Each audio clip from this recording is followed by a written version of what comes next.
Good afternoon, everybody. Welcome to the House Environment and Transportation Committee and Senate Education, Energy and the Environment Committee joint briefing on building energy performance standards. We really appreciate the senators coming over to the House. I hope we didn't spark a constitutional crisis by doing that. Senator, Mr. Chairman, I don't know if you have any opening comments you want to make. Yeah, well, I just want to thank my good friend from the neighboring legislative district, Chair Corman, for the invite and for hosting.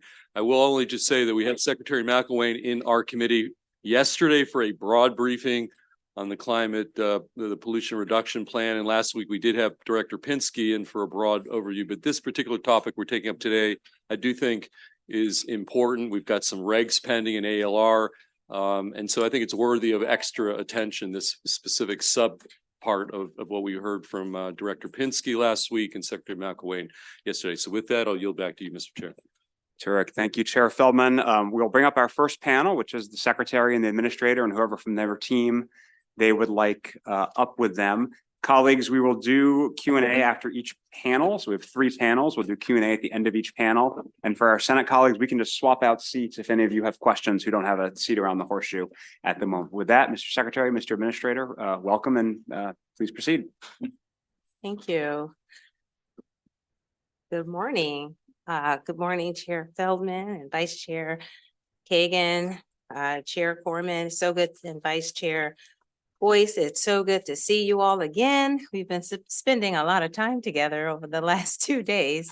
It's great. And also good morning to all the members of the Education, Energy and Environment Committee and the Environment and Transportation Committee. For the record, I am Serena McElwain, Secretary of Maryland's Department of the Environment. Thank you so much for inviting me and my team here to present on MDE's role in implementing the building energy performance standards. And also I chaired and we co-chaired the Building Energy Transition Implementation Task Force. Joining me from MDE is our Air and Radiation Director, Chris Hoagland, who's the brain behind all of this. Yep, I just set you up. And then we also have Director Pinsky, Director of Maryland's Energy Administration, who was also the co-chair, as I said, on the Energy Transition Implementation Task Force. And as you all probably know, he was also the lead sponsor on the Climate Solutions Now Act. So I'm really grateful to have your partnership and just able to talk to you all today. So I'm going to get right into it. So I do plan to turn things over to Director Pinsky in a few seconds just to talk about how the Climate Solutions Now Act, how that relates to BEPS. And I'd like to also highlight that MDE, we are required as part of the Climate Solutions Now Act to establish the building energy performance standards. We are not only we're not the only ones, just for context, who are implementing building standards. And I just thought I'd give a little flavor on that. There are other states who are doing it as well. And the White House is also supporting these types of programs through the National Building Performance Standards Coalition.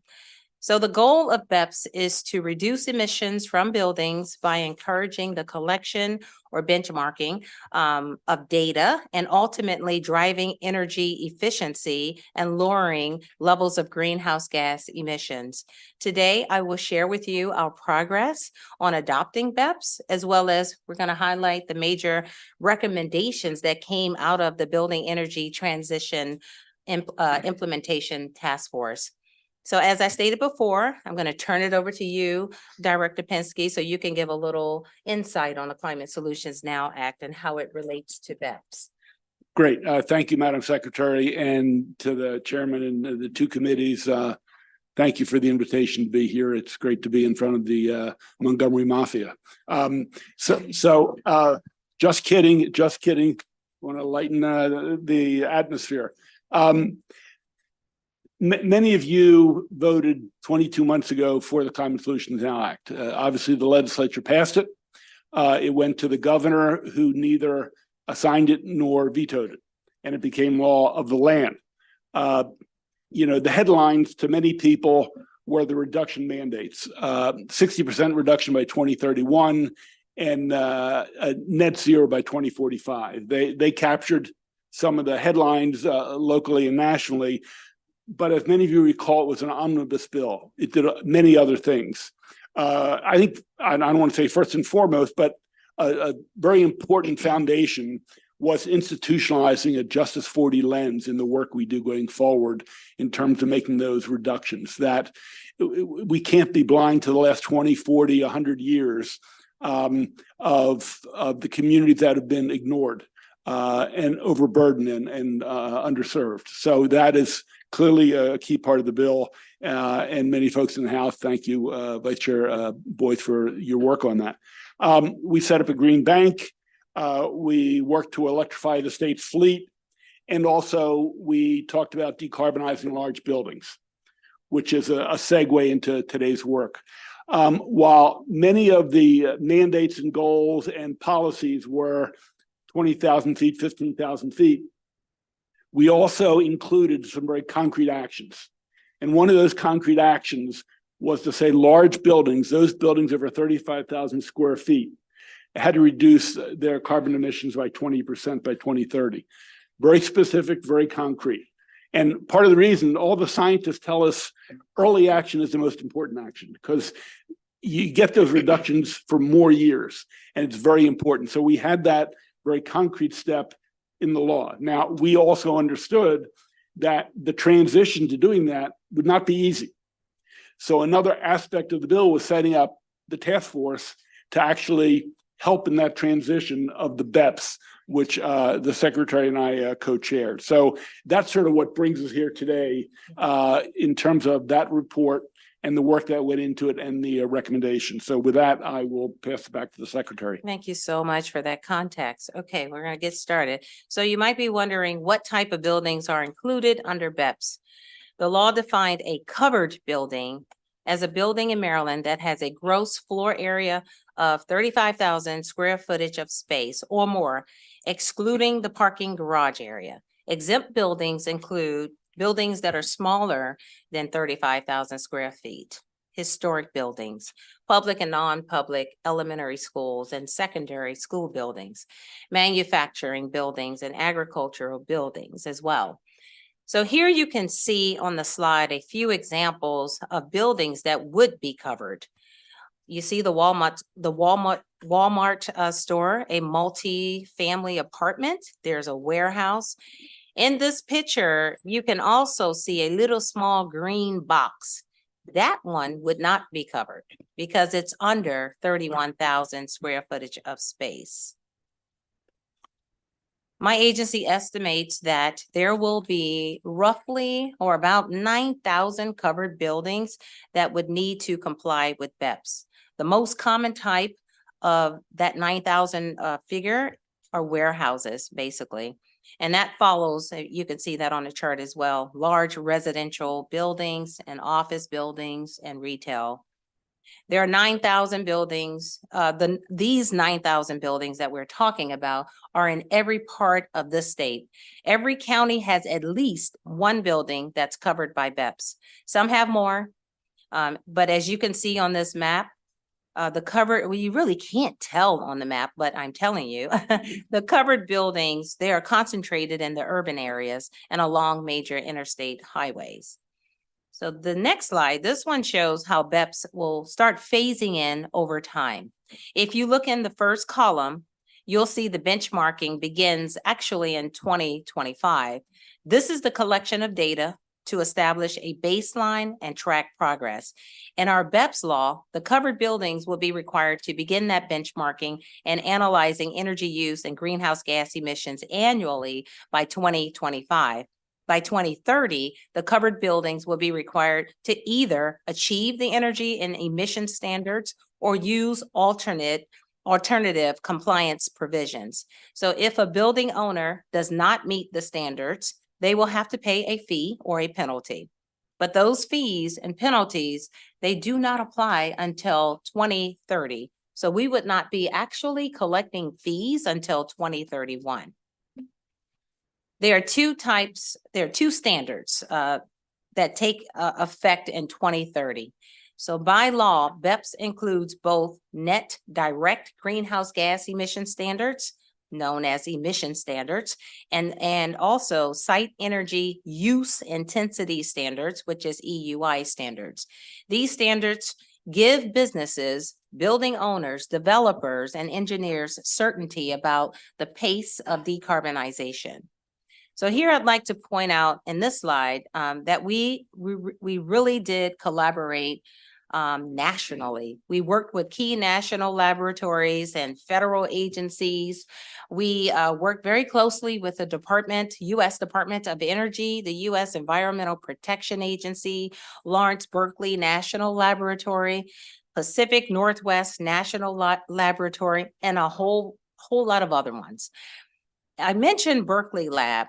So they're the ones who actually calculated the energy and emissions reductions that we can expect from BEPS. And they also found that significant energy savings actually can be achieved. And also they have both site UEI as well as direct emission targets. So I'd like to highlight the importance of the EUI standards. With those standards, we will be able to do enough electrification to meet the greenhouse gas standards by managing the new energy demand. I just spoke about Berkeley's lab. So Berkeley Labs, they also estimate for energy and emission reductions, but they also conducted a cost benefit analysis. That analysis looked at the building stock as a whole with average costs across the entire stock. And they found that the energy savings outweighed those costs over time. Okay, next slide. So this is my last slide before I turn it over to you, Director Pinsky. So now that we've covered BEPS and the associated benefits, I'd like to just touch really quickly on the regulatory process itself. The proposed regulation is the result of many, many months of assistance from our partners and stakeholders, the outreach that we did. So my agency held 14 stakeholder meetings for public input on draft regulations through the fall of 2022. And we also completed a draft regulation in March of 2023. We shared a draft of the BEPS regulation for stakeholder feedback in May through June of 2023. And we updated the regulation and supporting documentation based on the feedback that we received. On December 15th, 2023, the Maryland Register posted our proposed regulations. On January 18th, just a week ago, we held another public hearing and closed the collection of public comments on those proposed regulations. Now we're targeting a final effective regulation by May 2024. So as we move forward, MDE will continue to provide technical guidance to stakeholders that are actually required to comply with those regulations. We're also working with Governor Moore's federal investment team to pursue more federal funding to help the buildings comply, because that's really important. And we're also collaborating between agencies, including incorporating decarbonization priorities in our climate pollution reduction grant. So now I'm going to hand it over to you, Director Pinsky, so you can talk about the task force that we chaired. Thank you, Madam Secretary. And before we do that, if we could go back to slide 10, the cost benefit. Yeah, you know, because of time, the Secretary went quickly because she doesn't want to take up too much of your time. This is a very important slide. This was not done by advocates. It wasn't done by my agency or the Secretary's agency. It was done by an independent body that put together a modeling exercise. And it's very important to look at the so-called bottom line, that over time, there are savings, energy savings to the industry and to our society. So that's very important. I don't want that lost in the many slides you're going to see today. So can I just make a comment on that? Yes. And I think also with anything, there are upfront costs, right? So for example, if you have to build a building, you build the building once, and that's a lot of money. But going forward, the costs are much less. And in this case, there are so many savings from that example of building a building, that it outweighs the upfront cost. Great. Thank you. Let's go back to the transition task force.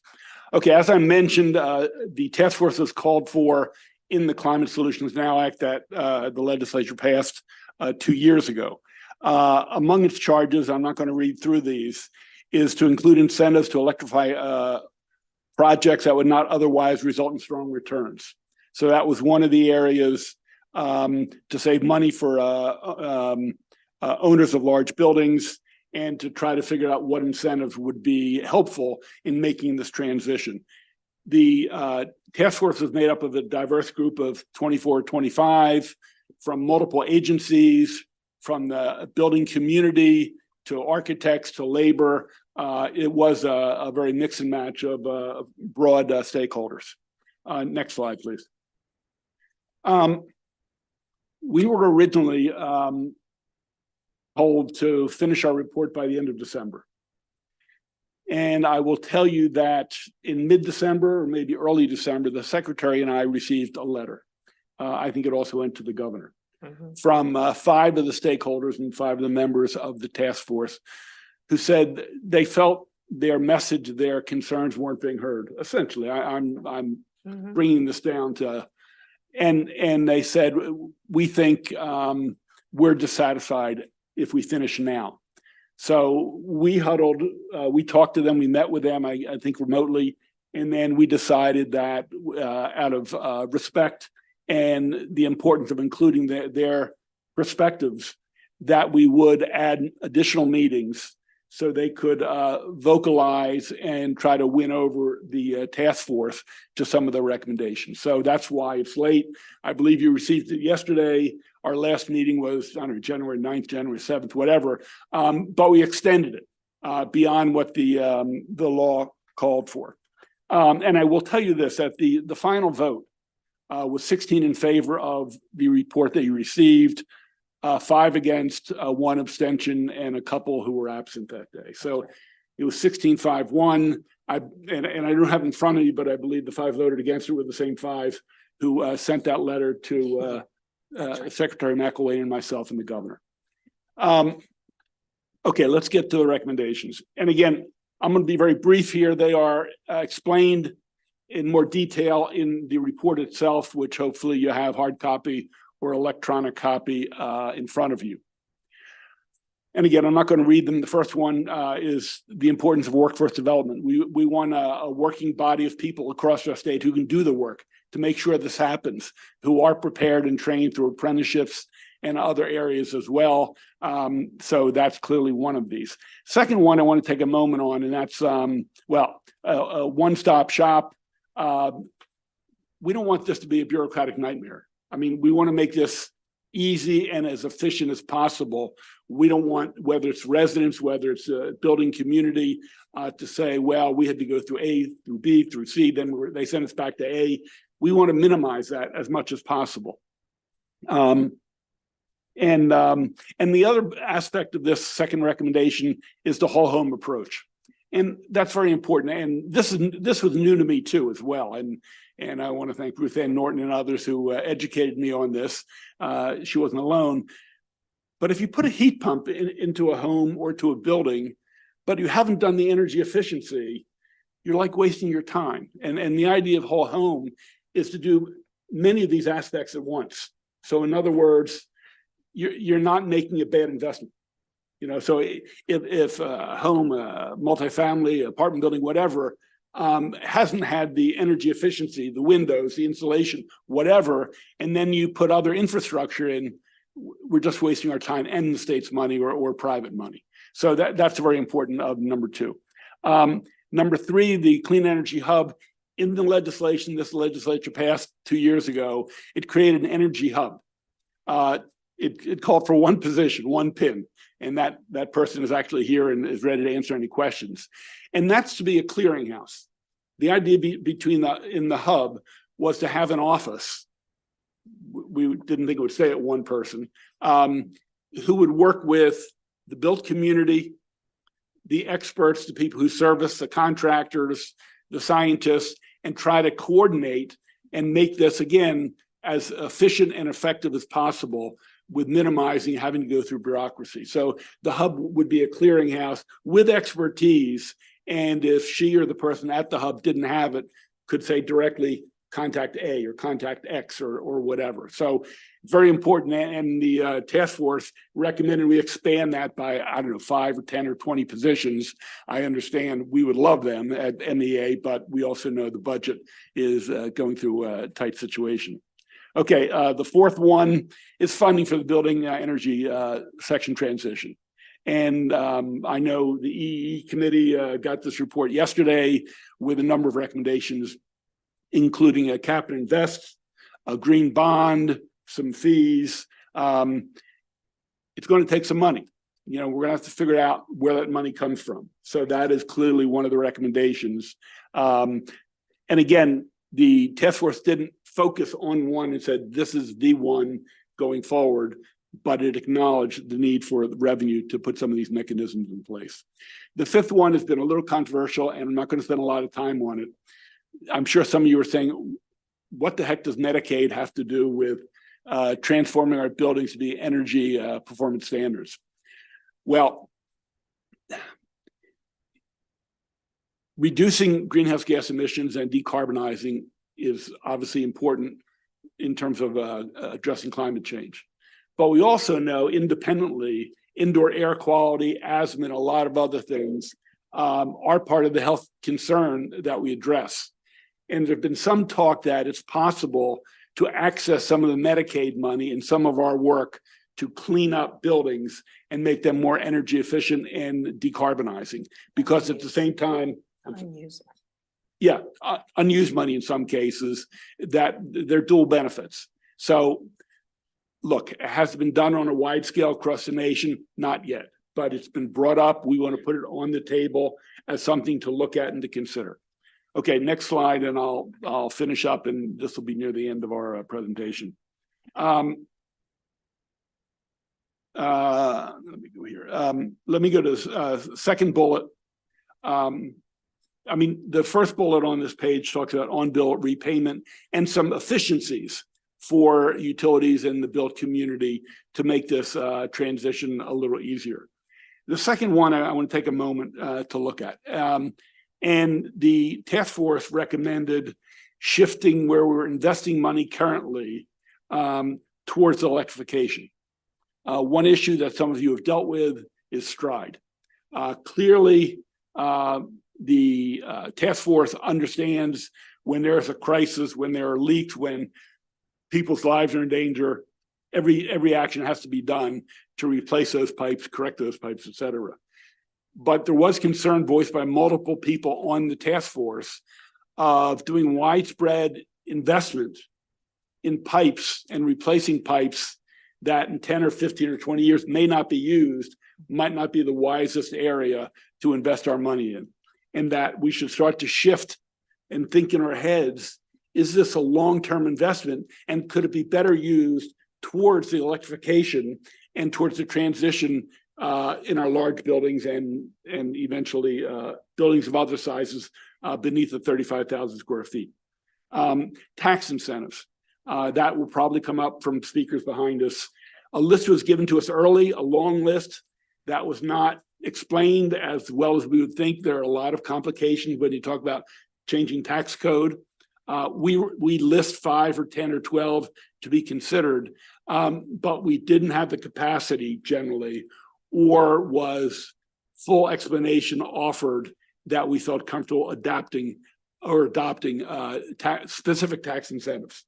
Some states and some locales have moved forward on these. We reference them in the report. I believe New York State and a couple of other locales have done that. And finally, and this gets back to the Justice 40, which should go through all of these, but in transitioning to large buildings, and we can think about multifamily homes that may be housing working and poor people, low and moderate income people, how do we cover the projected cost if there are upfront projected costs that fall on the shoulders of these people? And that cannot be ignored. It's got to be part and parcel of any recommendation. And finally, the last bullet on the screen is about support BEPS compliance. As we said earlier, early adopters are the best adopters. You can't recapture time lost. You know, we have to do this by 2030 and then 2045. And that, you know, we all get older, the months flip on the cartoons, and we can't recapture that. We can't waste any time in doing this, you know, unless we think the law was wrong. You know, and the Climate Solutions Now Act was very explicit in its mandates. The governor himself separately has called for 100% clean energy, which goes somewhat hand in hand with this by 2035. So we think there is an urgency, but it's got to be done in a thoughtful manner as we transition for the large buildings. Great. Thank you, Madam Secretary and Mr. Director. I apologize for calling you administrator before Director Pinsky, but it's a miracle I didn't call you senator. So just not late for dinner. Or Mr. Chair. Before I open it up to my colleagues, I just do have a quick question about the recommendations. There's 10 recommendations. Are some of these ones that the two of you, being in your positions, can implement immediately on your own, or do all of these require either budgetary resources or legislation? Chris, why don't I turn that over to you? Certainly incentives require budget or legislation. And the primary focus was on incentives and funding. So most of these recommendations are ways to mobilize resources to help the industry comply with the regulations and the broader goals of the Climate Solutions Now Act. Yeah, it's a mix and match if I could. You know, they're recommending expanding the hub position with, I can't remember how much more money, $500,000. There was some number, and that's a budgetary issue as well. Look, the issue of stride has been an issue before this legislature. That's a policy decision. You know, obviously it has implications for the utility sector. So I think some of these are policy, some of these are financial. I think that last one was the Commission on Climate Change, not the BEPS report. But on the 10 in the BEPS report, I just want to make sure I'm clear that none of them can be done sort of through executive action by you all. You're looking to, I guess, the legislature for bills, for resources. Yep, that would be a true response. Yeah. Okay. And is there legislation coming from the administration to implement the task force recommendations you just presented? Not at this time. Okay. And I know you had a little bit of this yesterday in the Senate. I wasn't there, so I just want to make sure I understand. In the budget, does it have resources for these recommendations? Not at this time. Okay. That's why I'm happy we're having these conversations. Absolutely. Yeah, Mr. Chairman, again, the report came out yesterday. The governor's budget has been worked on for numbers of months, as you know, from your budget work. So it didn't align in terms of the calendar. Okay. Other questions, Mr. Chairman? Just back, this is for you, Director Pinsky, just on this topic of money. I'm a little intrigued because I had not, this idea of unused Medicaid money, because you said it's been talked about, you know, how real is that? Or is that just sort of a theoretical possibility? Or have you actually gotten some concrete feedback from the feds that this is, I'm kind of interested in that very specific item. Because I've not heard of that as even in the realm of possibility before. I had not either when it first came up in October, November. I think there's some more information in the report. I think it's an idea that we need to keep chewing on. It is a novel concept, and I think the task force was in the position of not turning away ideas generally. And so if there's one, even if it needs more chewing to figure it out, we should get that conversation started. Okay, well, as you do the chewing, keep the two committees up to speed on the chewing processes. I'll yield back to you, Mr. Chair. Delegate Baker. Don't touch. Thank you, Mr. Chairman. I just have a couple of questions. You've provided a lot of information on fees, tonnage. I have no idea how much tonnage of carbon dioxide and so forth that's going to be emitted into the air from these warehouses and such that you just talked about. Do you have a chart as to what that really means, or what that really means in real dollars? I mean, I have no idea. You tell me, you mentioned warehouses. So what's that cost impact for an average size warehouse? We have- And so- you don't have to provide it now, but I would like to have some information on that so that when you talk about fees, cost, I would have something I could honestly relate it in my head. Yeah, if I could be, you may or may not have an answer, Chris, on that. It's my understanding, and I'm not far from an expert in this, that this will ultimately be done by sector within the building community. So in other words, apartment buildings, commercial buildings, warehouses, and there will be benchmarking of what their average emissions are. And it's also my understanding that companies that have taken steps will get credit for those steps. So in other words, if I understand all of that, but I don't know what a ton means. I know what a ton, in weight, but I don't know what that means when you're releasing a ton of emissions into the air. Why don't you try to answer that? Sure. So there were some graphs in the presentation and we'd be happy to Okay. follow up with more information. Okay. The buildings covered by this regulation are responsible for several million tons of carbon dioxide every year. And in terms of the costs, the overall estimates that we showed on the screen were that there would be eventually $4.5 billion in savings through 2050. As you weigh the overall savings, which were in the neighborhood of 22 billion, against the costs, which were in the neighborhood of Yeah, but that doesn't help me on about 14 how much billion. it's going to cost. Average cost per square Per square foot. or something. like that. Certainly, and we can follow up. We have that information as well. Yeah, Okay, and then the other translates question I roughly to- have, why are government buildings exempt?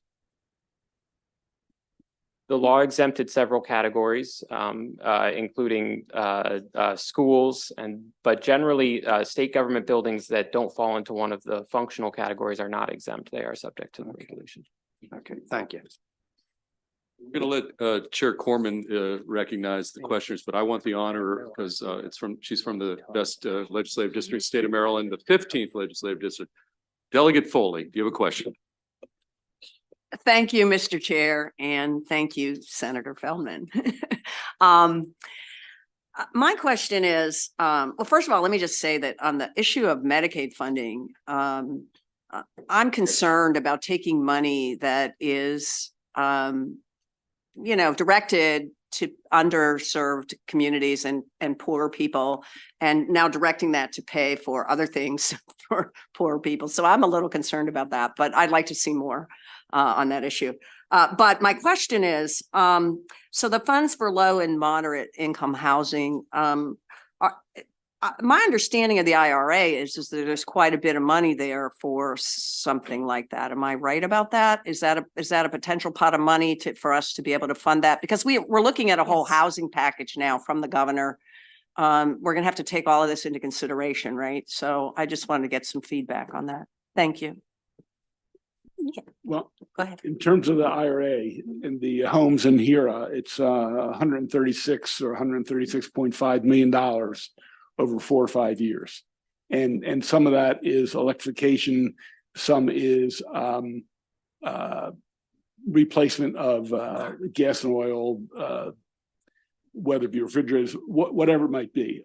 So some of that money may be overlapping and we can use it, but if half of it is for the project and it's over 4 years, I don't want to say $20 million, not a lot of money. It's significant, but hopefully as that money comes in, and we don't know when it's coming in, we thought it was going to come in the spring. Now it looks like late summer. We don't know.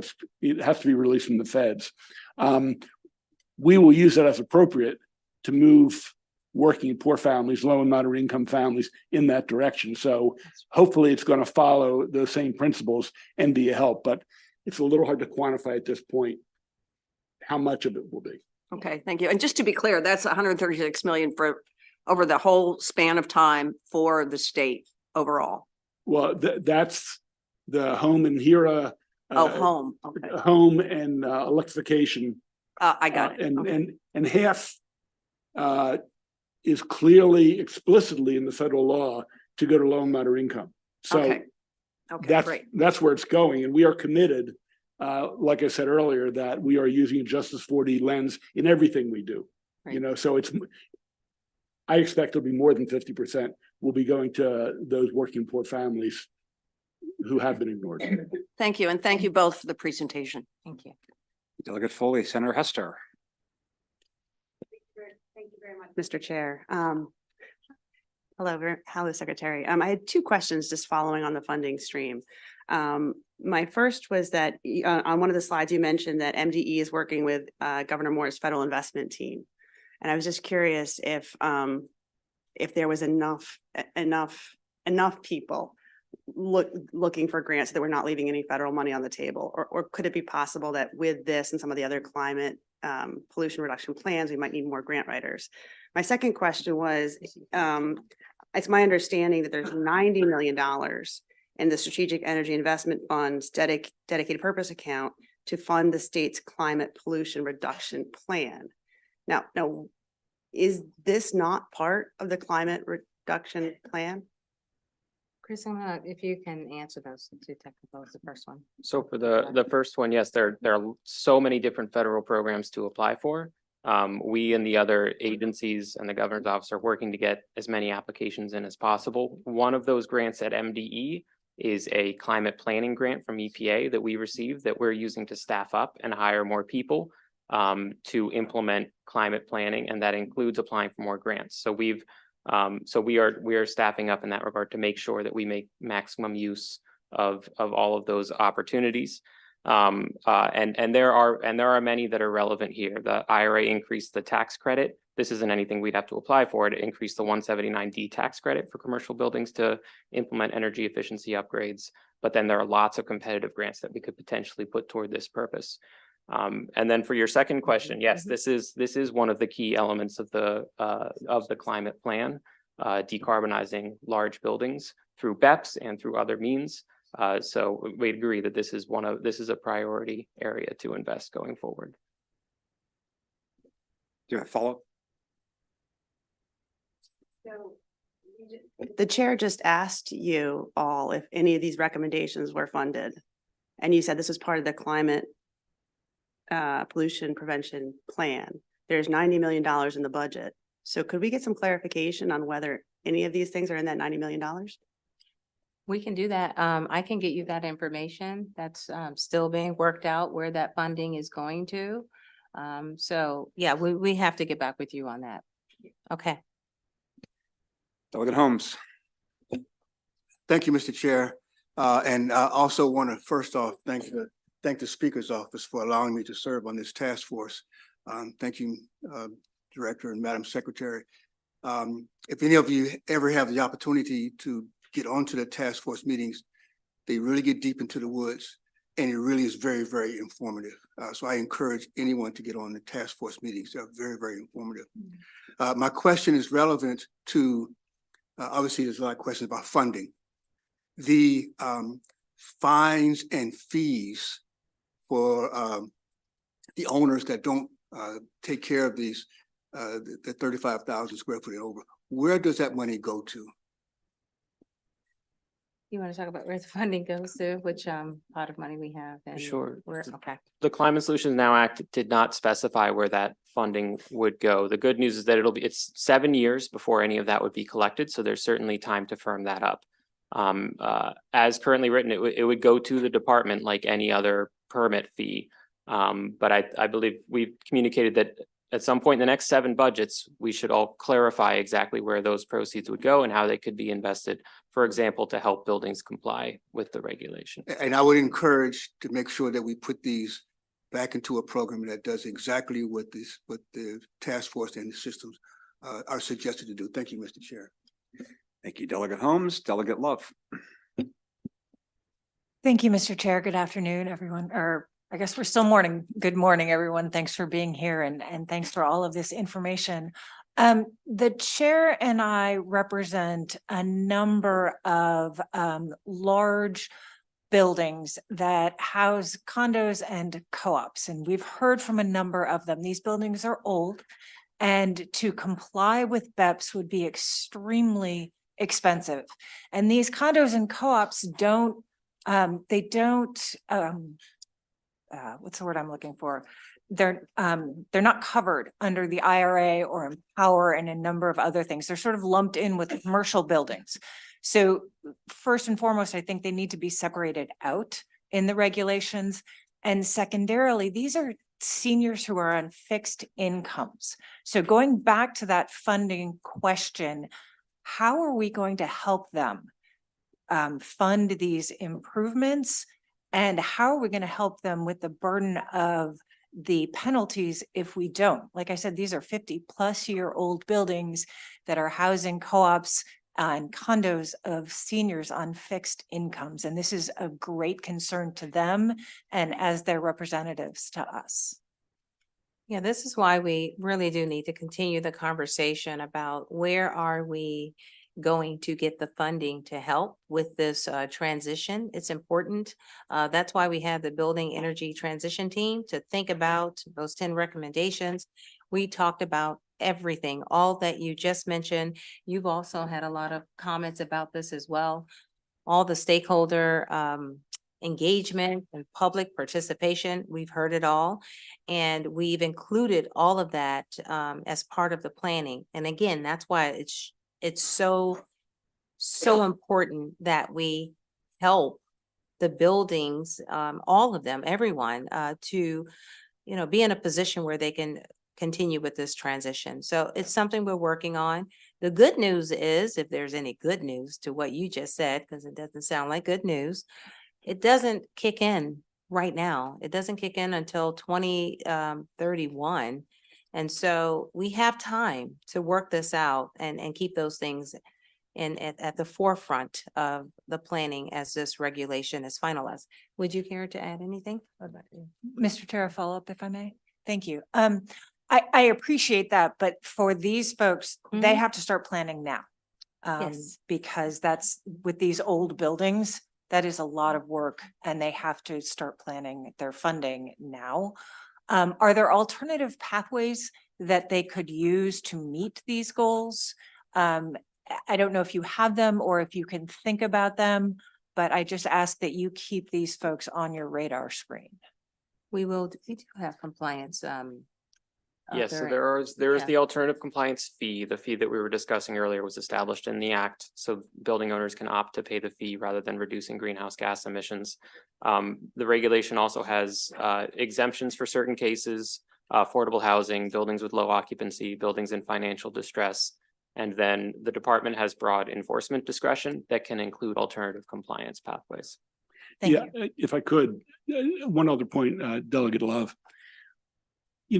In any building, an HVAC system will hit its 10, 15, 20 year and has to be replaced anyway. So in other words, this isn't necessarily in all cases an added cost. So if in the next 5 or 6 years, the hot water heaters, HVAC system, whatever, has reached its ultimate,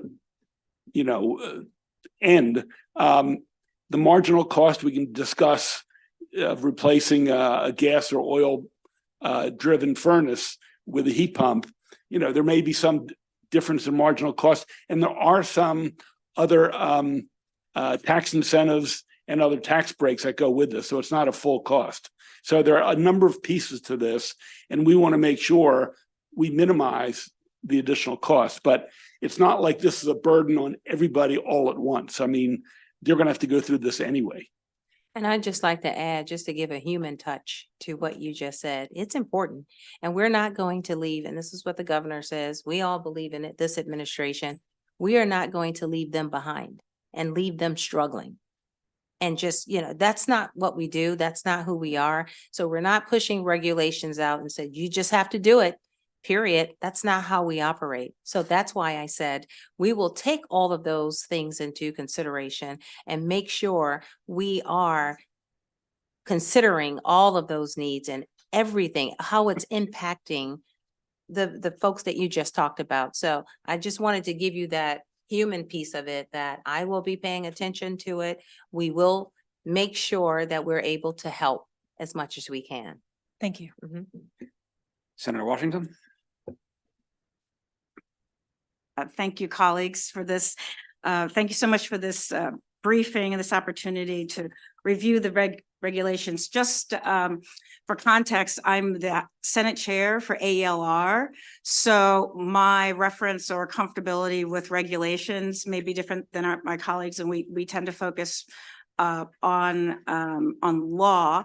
And so there are members of the AELR committee, there are House members and there are Senate members. What's really great about that section of the law is that when we have a collaborative administration like we have now, it is in our code to be able to have a collaborative relationship around regulations. In other words, the necessity to legislate enactions of certain things are very different. So the opportunity to adopt, to allow these regulations that they promulgated to go into effect, and then for there to be an ongoing opportunity for that agency to revise those regulations is something to happen. So I just want everyone to understand that you have representatives on AELR. Also a role in this is the Senate President and the Speaker. So when it comes to COMAR and regulations, there is an opportunity for there to be a back and forth, and this is the first time that we've been able to do this, and I think we can take that opportunity. So that's just sort of the background on it. Just to Delegate Love's concern, I just want to, if you do want to look into COMAR, we are in Title 26. So it's in the environment section, and we are in Section 28. And we're looking at regulations around building energy performance standards. Okay, so in that section under performance standards, they list a number of property types.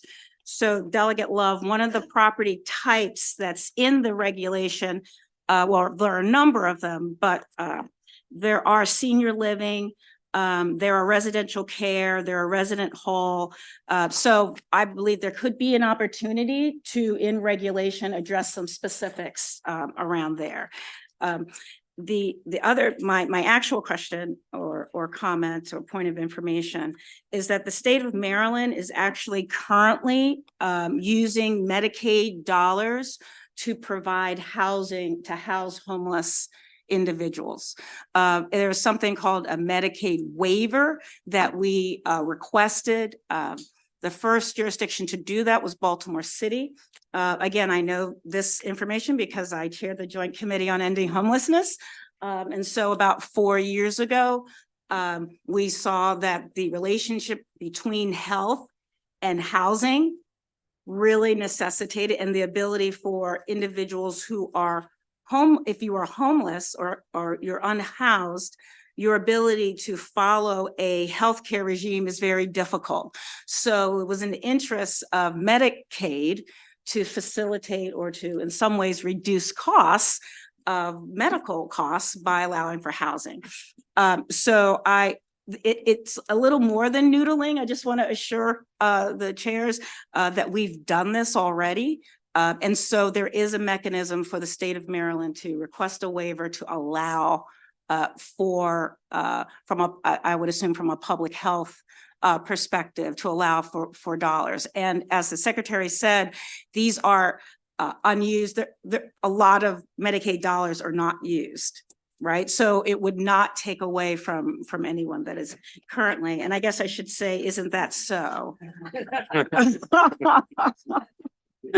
Am I correct that that is part of the consideration when you're thinking about using Medicaid dollars, or similar to what the health department is currently doing, which is allowing Medicaid dollars to be used for rent subsidies and for unaccompanied for housing? Yeah, when we have a conversation, and you might know more about it, and you in particular, there was conversations. Apparently someone on the task force knew that. Yes. Because someone brought it up. And like you said, we were all a little shocked, like, Yeah. what? But yeah, so that is a funding source that the task force felt Mhm. that we should at least look into. These are just Mhm. recommendations. That's all they are. Yeah, If they and don't just- make sense, then go ahead. Just for information, again, I know people like to know a lot of things. It is a 1115 health choice waiver. And that the program that Maryland is currently engaged in is the Assistance in Community Integration Service. So we would do a parallel thing there. So I do have a question about the covered buildings. So you said there are about 9,000 covered buildings. Correct. And then there are different types. There are campuses in the code, it says, and commercial buildings. Are you able to, what proportion, are, covered buildings that are warehouses? What proportion are, places where people are living? I think that the committee would be sort of interested in that. And then you do exclude certain buildings, excluding schools and manufacturing and agricultural buildings. And actually, it looks like a building by federal government. So I guess when we're hearing people's concerns about these regs, I think it's important for us to, as you have, to, I don't know, reality check, but be very, be very specific about what types of housing we're talking about as a first pass. We can provide that information, but I also think it's important to remember that my agency didn't exclude anyone. It was in the law. We just followed the law. And so Yes, those so exemptions we were- excluded certain people. I'll You correct did. myself. Okay. Yeah, if I could just add very briefly, while the BEPS and that portion of the climate solutions deals with these large buildings over 35,000 square feet, the climate plan that came out of NDE talks about electrification of beyond those buildings. So while this is the focus of today's hearing, and it was very explicit in the law, I mean, we should understand that it's not just those 9,000 buildings that are being, and I hate to say picked on, but targeted, because ultimately for us to have that 60% reduction, there's going to be a widespread electrification in buildings and homes beyond that. And the money that's going to be coming from IRA is a lot, is directed towards homes, residents, whether it's having money for heat pumps or whatever. So I just want to add that context that this is a multi-headed approach that we're taking. Understood. I just didn't want that forgotten. We'll that's make all. sure that we focus our attention in this Agreed, section. Thank agreed. you so much. Thank you. Let's keep it in the 43rd and go to Vice Chair Boyce. Thank you, Mr. Chair, and thank you, Senator, my senator from 43. I do want to kind of go off of what you say, and essentially, isn't it so? First of all, I want to say the thought of using Medicaid money is pretty clever in that, in the same way we would treat a whole house, we are treating a whole person. Isn't that so? Okay, I just wanted to clarify that. Two, I wanted to go back to Delegate Love's questions about larger facilities and where people live. And I wanted to know whether or not the task force or the department has thought about reserve studies, Delegate Holmes' favorite topic, reserve studies as it relates to those buildings 35,000 feet or larger that would require condos, for instance, and older buildings that will require some of these conversions, how their reserve fees may then go up because of the conversion or the need to make those conversions. Okay, you want to address that? Sure. So one of the exemptions is for historic buildings. So if it's old enough to be an historic building, it would be exempt. And that's something we can consider farther. We did include exemptions for, cases where some buildings would be unable to implement upgrades because of their funding structure, for example, regulated affordable housing. We can look into additional cases if there's interest. Okay, thank you. And one more question, Mr. Chair, please. So I do want to ask a question about one of Baltimore's large commercial properties that are served by district energy systems. We know they're not necessarily a regulated utility regulated by the Public Service Commission, but I want to know how the department is addressing the Climate Solutions Now Act for maximum flexibility and BEPS compliance for covered buildings. And specifically, can you discuss provisions implemented to account for the use of district energy systems by covered buildings, please? Sure, I'd be happy to. So in the proposed regulations, energy use from a district energy system does count. And the emissions associated with the creation of the heat for that district energy system. And we've had extensive conversations with the providers of district energy in Maryland about their long-term plans to decarbonize. And we're continuing those conversations to make sure that those provisions of the regulation work correctly. But generally that energy is included. So if a building is a customer of a district energy system, the emissions associated with the steam delivered, for example, to that building are included in the emissions and energy use for the building. But I think there's a concern about providing that consistency across the energy systems, and thereby I think individual customers wouldn't necessarily be able to meet their personal goals if they can't receive the like certain amounts that they need versus spreading it across everyone for the same thing. So how are we maintaining the flexibility so those customers can meet their goals? So it would, any individual customer, the amount that it would count would depend on how much of that energy source they're using. So it is spread out across the customers, but for every building, it is based on how much they use. We could continue, please, discussions. I'd like to. Certainly, I mean, it if affects I'm Baltimore City misunderstanding. greatly. Yes, that's right. Thank you so much. And I would add, if I could, Yes, sir. Delegate, there have been conversations among suppliers who were moving in the direction of shifting to heat pumps Sure. and cleaner energy anyway. Right. I mean, right. whether they read the writing on the wall or they see it's a long-term savings to them. So I think whether it's district energy or some of the other people we've referred to today, it's not their first rodeo, and they're looking towards moving. They see society, and in particular Maryland, is moving towards clean energy. Yes. And heat pumps is a growing industry, and obviously is based on electric rather than gas-fired or oil-based. So we're also hopeful that the natural course of things is going to help us in that direction. Well, I hope we can keep talking about it, especially because it's good old Baltimore City. Thank you so much. Delegate Ziegler. Mr. Chairman, I was just curious, is the fee in lieu, that's kind of back to Delegate Love's question as well, is the fee in lieu more or less than the cost of renovating a building? Do you know? Or is it designed to be more or less, I guess is a better way to ask that. So the Climate Solutions Now Act directed us to set that at the social cost of greenhouse gases, which is an estimate of the environmental damage from emitting 1 ton of carbon dioxide produced by the federal government. And so that is where we set that alternative compliance fee. In terms of whether that's more or less than the cost of building upgrades, that could vary building by building. We estimate that 1/3 of buildings are already meeting the 2040 greenhouse gas standard, 25 years or 15 years early. A different third are already meeting the energy use intensity early. So there's a broad diversity building by building in terms of the cost they face. So some of them, the cost they face could be higher than the fee, and it would make more sense for them to simply pay the fee. And then as we work over the next 7 years to clarify where that funding would go, it could be reinvested in the covered building stock to achieve reductions. But for many buildings, it would be less expensive to make the upgrades. And again, for about 1/3 of buildings, they wouldn't have to make any changes at all to meet one standard or the other. And I would add, in other sectors, alternative compliance payments, ACP, have been used for years, whether it's solar industry or a number of other areas. So it's not like we're breaking new ground on using ACP.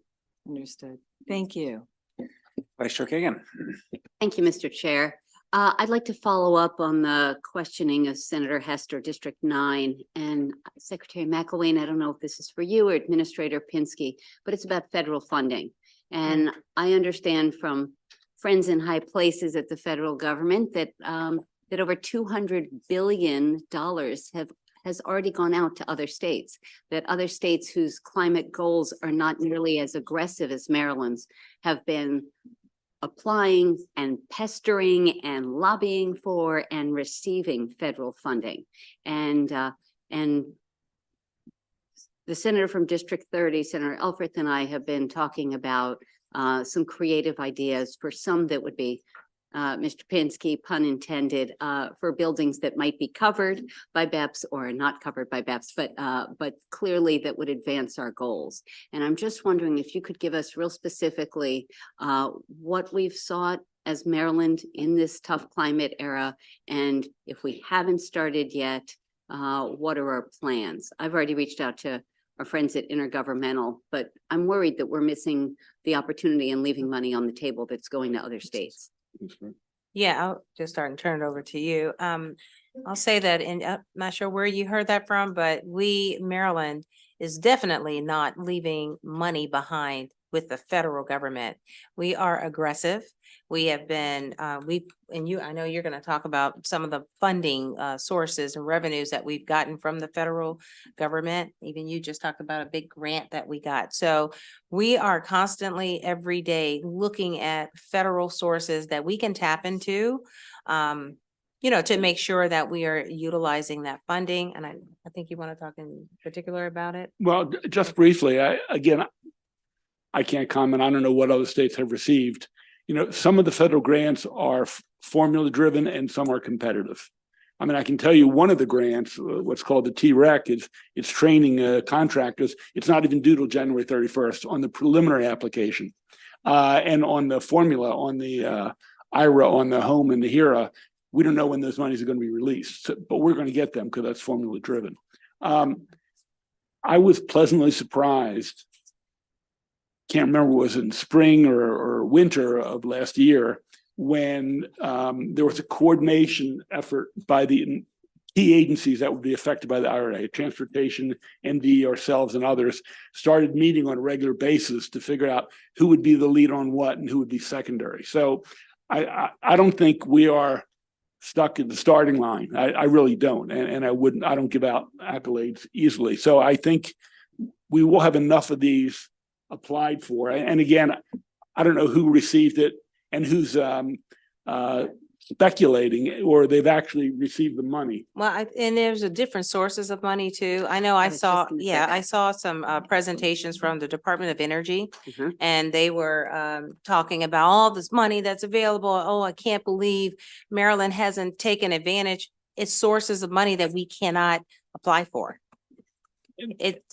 A lot of it. So the ones that we can, that are applicable for a state, then we're able to get that money. Some of it, I believe, are loans. Right. And if So I we could, can't. I'm sorry. Go ahead. No. The Secretary's absolutely right. I mean, the LPO at Department of Energy, they have a lot of money. Yes. But initially they were saying it was in tranches of $100 million. And to shift these to low income people, it would have meant them getting loans, which we know is not going to happen. So we have been ongoing conversation with them of being creative and lowering the amount. So it just might be, and again, no investigation, no right to speak, so I can't replicate the conversations you had, but it could be a state that did in fact receive $150 million because they had ways to distribute it. We've been grappling with that. So we have not had our head in the sand on this. Well, though your word creative is what I'm hoping for, that there's going to be creative problem solving to get some more federal funds so that we can figure out how to distribute it and cover some of these new programs. So thank you both. I Is there think more, Chris wants to Madam add a Secretary? piece to that. Chris? Follow up Yeah. with specifics. Yeah. We're happy to follow up with specifics, but we understand that Maryland has already received somewhere in the neighborhood of 4.9 billion in funding so far. From the LPO or from No, other no, sources? just, I think No. from federal grants generally. Yep, but we can follow up with more specific Super. information. Thank you, Mr. Chair.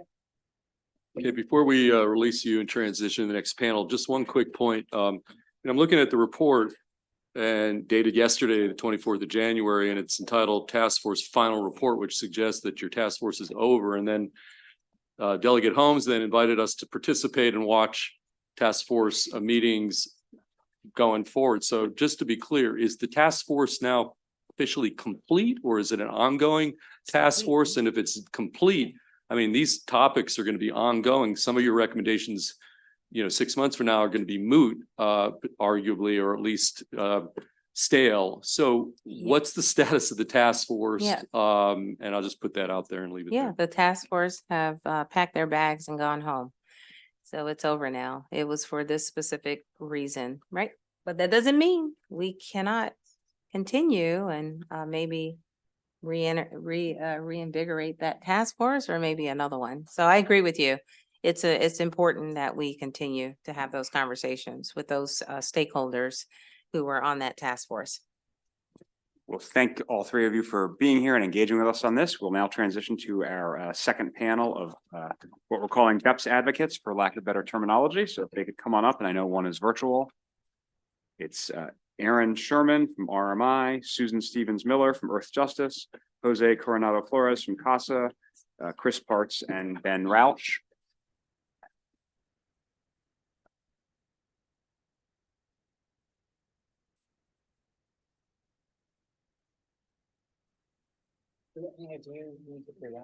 Yeah.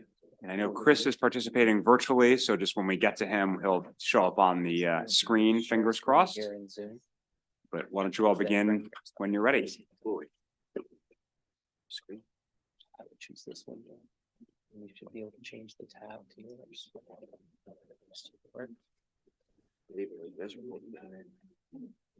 No, you can't. Just let me know when you need it.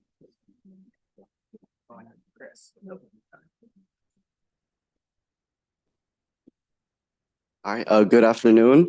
My name is Jose Coronado Flores, and I will introduce my fellow panelists soon, but we're here on behalf of Climate Partners. And we're advocating and kind of outlining how we've been engaged in the process and why these building energy performance standards are critical in a lot of different ways.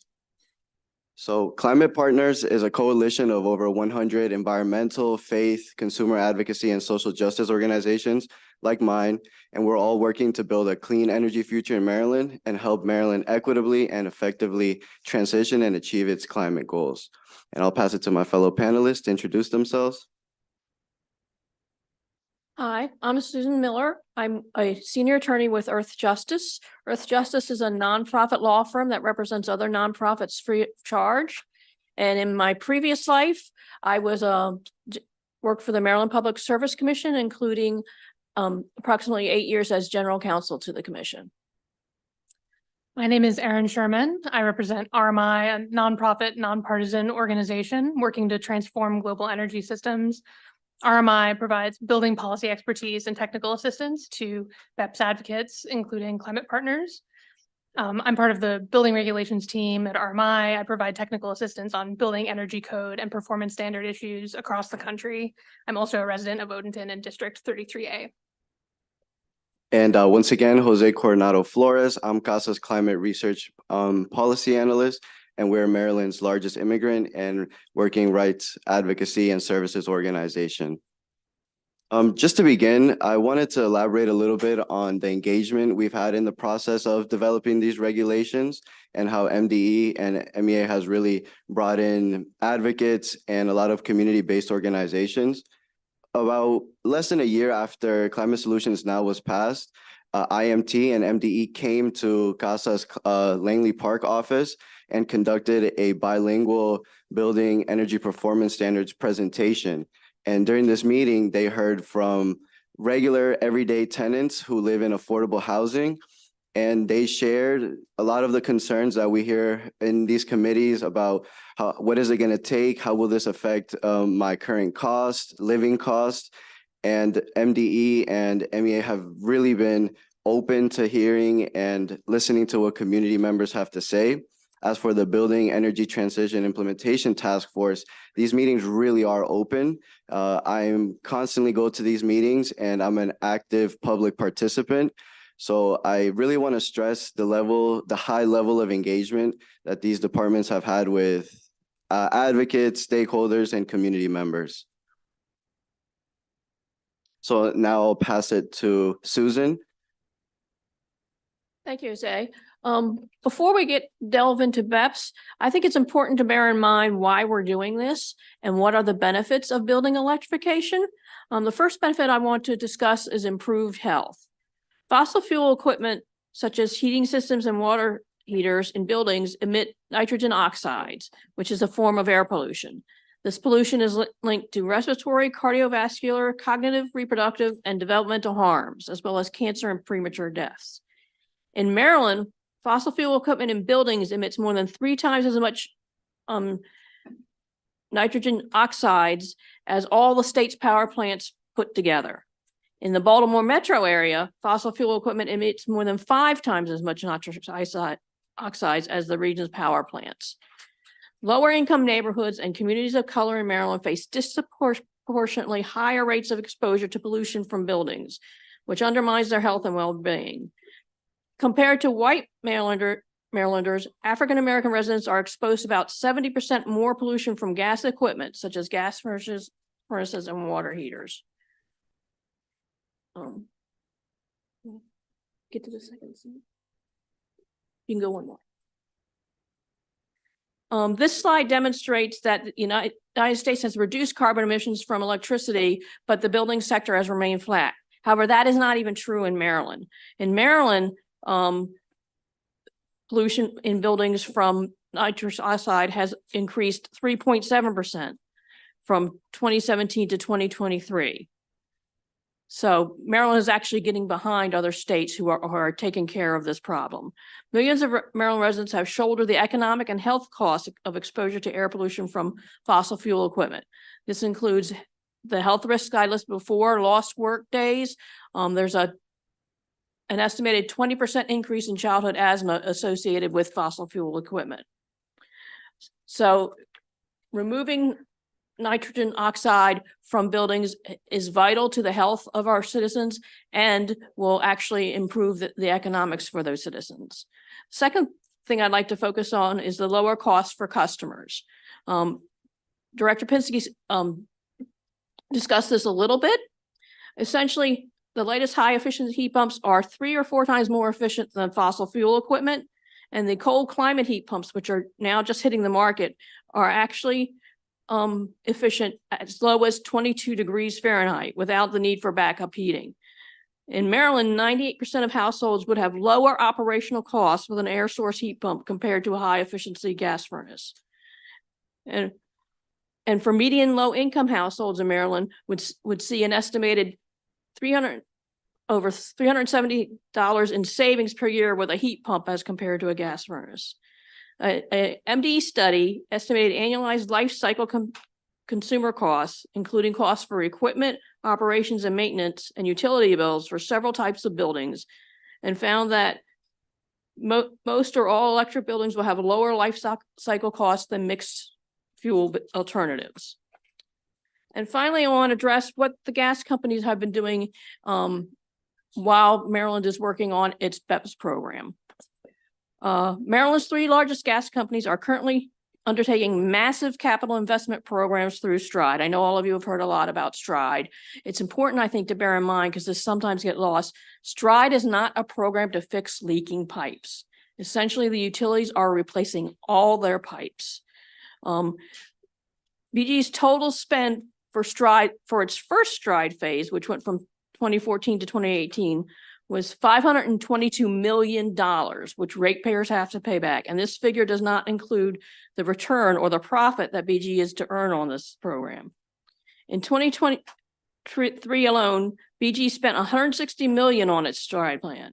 And OPC estimates that it's given its return on this investment, that's $160 million will cost customers about $576 million. BGE has stated that it plans to continue this work, which is essentially replacing every piece of pipe it owns, until its target completion date of 2043. And that at this target time, BGE will have cost customers more than $15 billion in replacing gas pipes.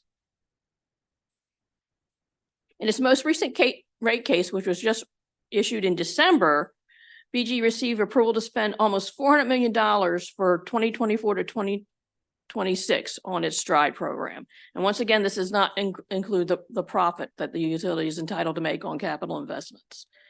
Similarly, WGL recently received approval to spend over $300 million in the next 5 years on its STRIDE pipe replacement program. It's important to note that BGE in its rate case conceded that it does not prioritize leaking pipes in its STRIDE plans. BG doesn't even have any written documentation regarding how specific projects are selected. So there's no way to judge how they're selecting or whether they're doing a good job.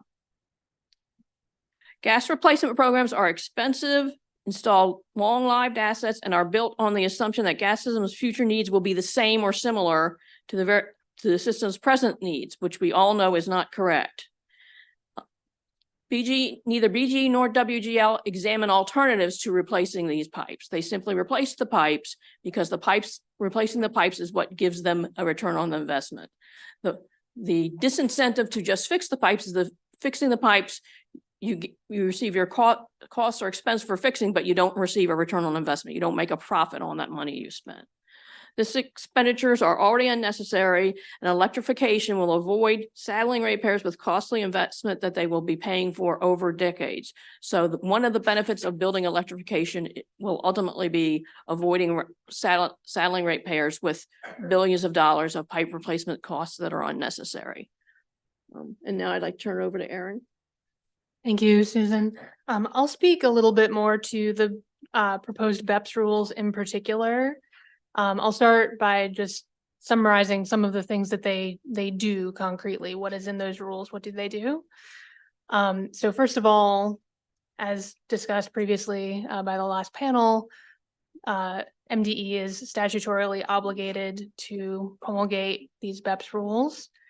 And in particular, they're obligated by statute to reach this zero direct emissions by 2040 goal. That is aligned with Maryland's broader decarbonization goal across the economy of net zero by 2045. There really is no way to reach that goal without going through these large buildings. So it's critical that they're aligned as soon as possible. On that kind of note, I want to emphasize that BEPS, these rules today in 2024, prior to the beginning of benchmarking, provide signals to building owners about what will be expected of them in the future. They allow better forward planning. The period of time between now and 2040 is in many cases about the lifetime of a piece of equipment in a large building. So during that cycle, replacements will happen, repairs will happen, recapitalization will happen. So we're considering the incremental costs of compliance with BEPS over that cycle compared to the costs that would have been occurred without BEPS. And this signal now of these targets, both for direct emissions and for site energy use intensity or EUI, they can help building owners prepare sooner now and make those plans. At the same time, as data comes in, as benchmarking occurs, there are opportunities to edit the targets to reflect what is learned through that benchmarking, to reflect the most recent information, and to make sure that those targets are fair and reasonable as well as aligned with statute. It's really important that we keep in mind we have this 2040 or 2045 goal, and we're probably not going to succeed best by setting a plan that is perfect and immutable now. We'll succeed better by learning as we go and adjusting, but keeping our eye on that goal. These rules follow best practices. As mentioned by the prior panel, Maryland is far from the only jurisdiction that has either passed a law or adopted rules for a building energy performance standard, in addition to the pure jurisdictions such as Colorado and Washington, Washington State, large cities such as New York City, Denver, Seattle, that have considered or are already promulgating these regulations. There are many more cities across the country, as well as states, that are a member of the National Building Performance Standards Coalition that are looking at this type of policy and planning to adopt it as part of their climate action plans in coming years. The specifics of these rules, I'm happy to do a little bit of compare and contrast between Maryland's and other jurisdictions if that's of interest to the committee. Overall, Maryland's rules are sound and strong compared to their peer jurisdictions. Happy to talk more about that if of interest. Finally, we've heard about multifamily housing and some concerns here earlier in the hearing. There is a specific exemption within the rules for affordable housing. I think it's important to note the definition of affordable housing does not depend on the housing being subject to kind of formal recognition or like having been built or funded by HUD, for example. It is inclusive of naturally occurring affordable housing. So in some buildings, for example, that do have a large proportion of fixed income folks living in them, it's really critical that they take a look at this exemption and whether they would qualify, because it would allow every year for such a building to look at what it's able to do, given its resources and given the incentives that they're eligible for, and to potentially apply for an exemption that would reduce their alternative compliance fee for that year, as long as they are demonstrating that they're working toward a decarbonization plan. Next slide, please. Thanks. Beyond what the rules do in the kind of direct sense, what will the outcomes be? And again, the prior panel spoke to this a fair bit, so I'm just gonna speak relatively quickly about this. These will save energy. They'll save over $200 billion on energy bills. They will also ease pressure on the grid as written. This is really important to note that the site energy use intensity targets achieve this goal, as mentioned on the prior panel. We've also been talking about federal funding. I think one source of federal funding that is very specific to rules of this nature and wouldn't incur trade-offs in Maryland against other climate priorities is the technical assistance for advanced building energy codes. Up to 20 million for standards such as BEPS could be won through a competitive grant for Maryland here. And finally, just repeating, as Susan said, this will protect Marylanders' health. Pass to Jose. Thank you. And I would like to talk a little bit about the environmental and climate justice perspective of BEPS. So first of all, any and all emissions reduction efforts are a form of climate and environmental justice for the reasons that it's reducing local pollution in communities, but we're also contributing to reducing emissions and slowing down and attempting to mitigate the quickly accelerating effects of global warming. On this facet, there's also the point that not all countries can deal with global warming the same. Not even in the state do all areas deal with global warming the same. So the efforts we put here are as part of a larger picture of reducing the effects of global warming and trying to make the earth livable in the next 100 years. But more tangibly, BEPS is one of the ways that we can address major housing issues, as well as addressing energy injustice. BEPS would require apartment complexes that have been left to rot or haven't been really kept up to finally make these much needed renovations to make safe living conditions for the tenants.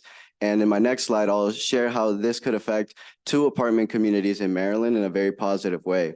And as I mentioned first, the fact is that a lot of these large multifamily residential communities are in communities that are already overburdened by different forms of pollution, whether it's major roadways or industrial parks nearby. BEPS is one way to reduce pollution in these communities and chip away at the issue of emissions and the way they impact people's health and how they impact the environment as a whole.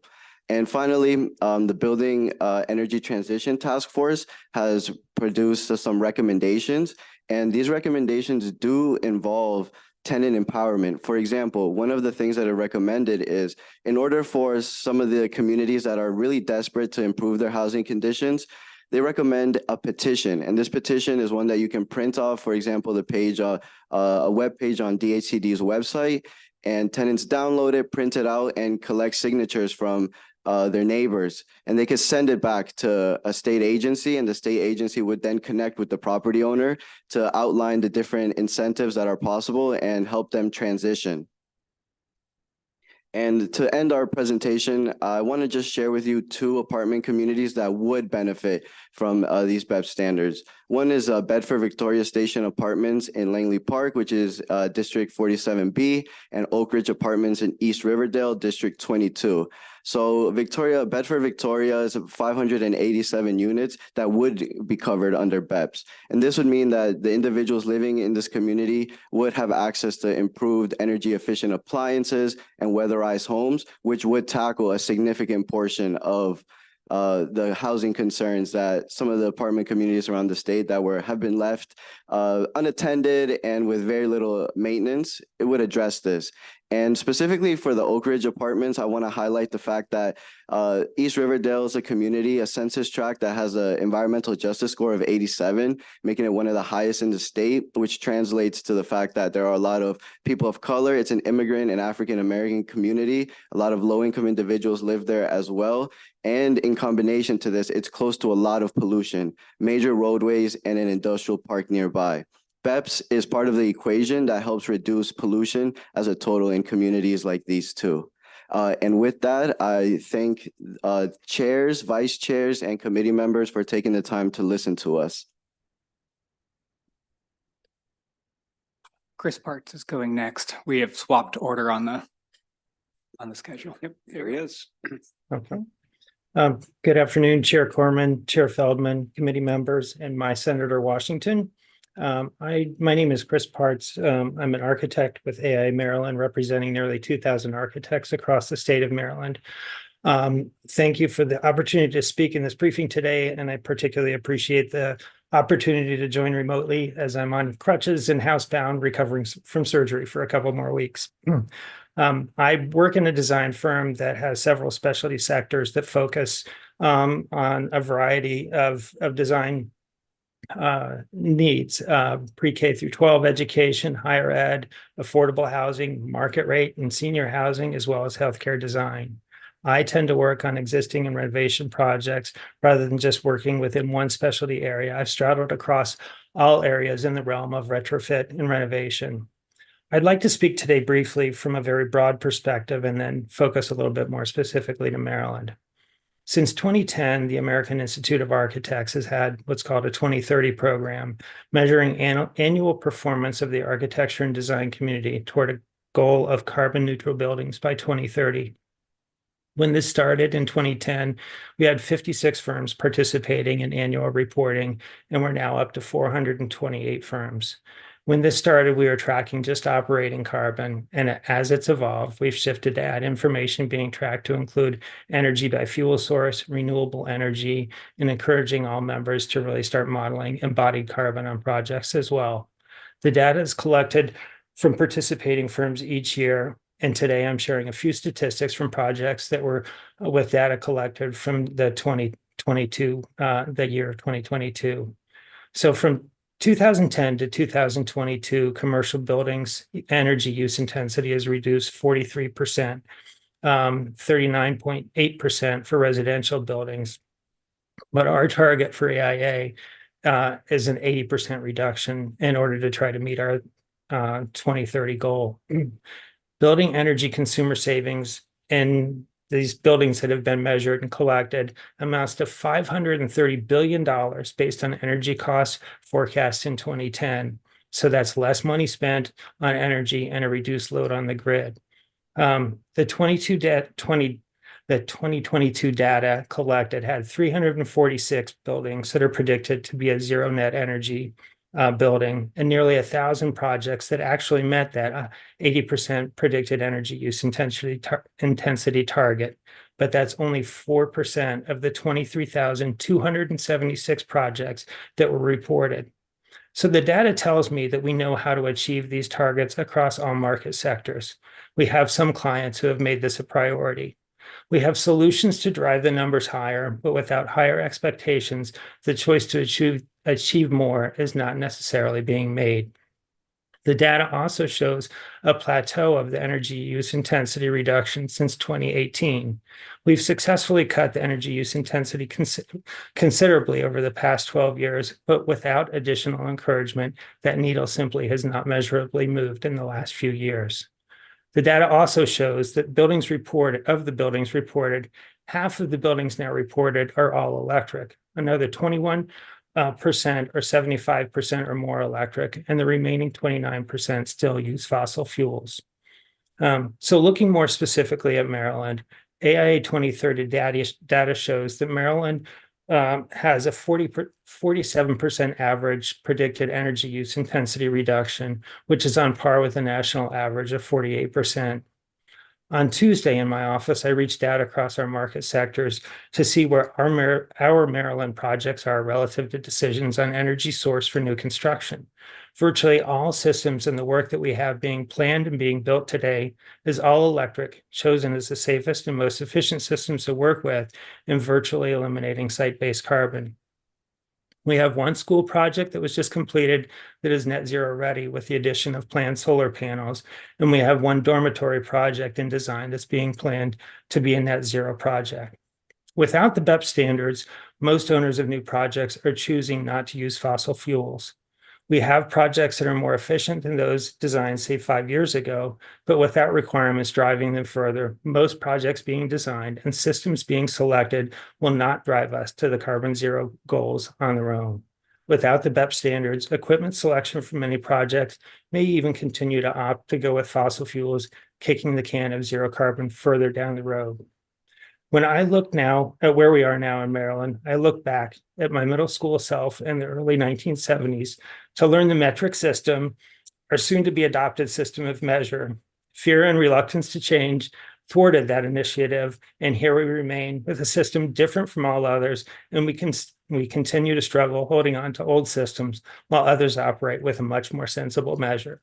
We clearly need vision and measurable goals to move ahead, and I believe the BEPS outlines a sensible process of achievement.